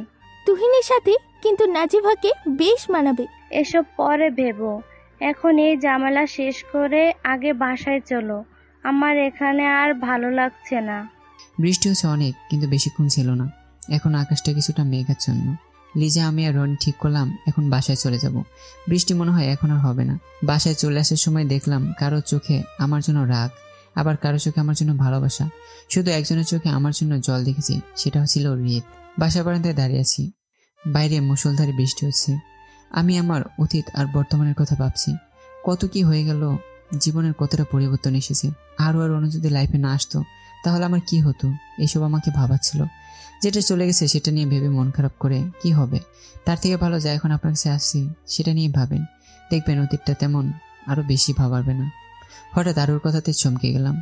আমি কি ভাবছি সেটা না বলাতেও বুঝে গেছে। আরুর কথাটাও ঠিক। আমি আর আরও পাশাপাশি দাঁড়িয়ে বাইরের আবহাওয়াটা উপভোগ করছি। আরও আমার শরীরের সাথে গা ঘেঁষে দাঁড়িয়েছি। আমি এক হাত দিয়ে আরুকে বুকে জড়িয়ে নিলাম। আমিও না হয় অতীতকে দূরে সরিয়ে দিয়ে বর্তমানকে নিয়ে একটু সুখে থাকলাম। আরও সামনের দিকে তাকিয়ে মুচকে মুচকে হাসছে। এখন হয়তো আরও এটাই যাচ্ছিল।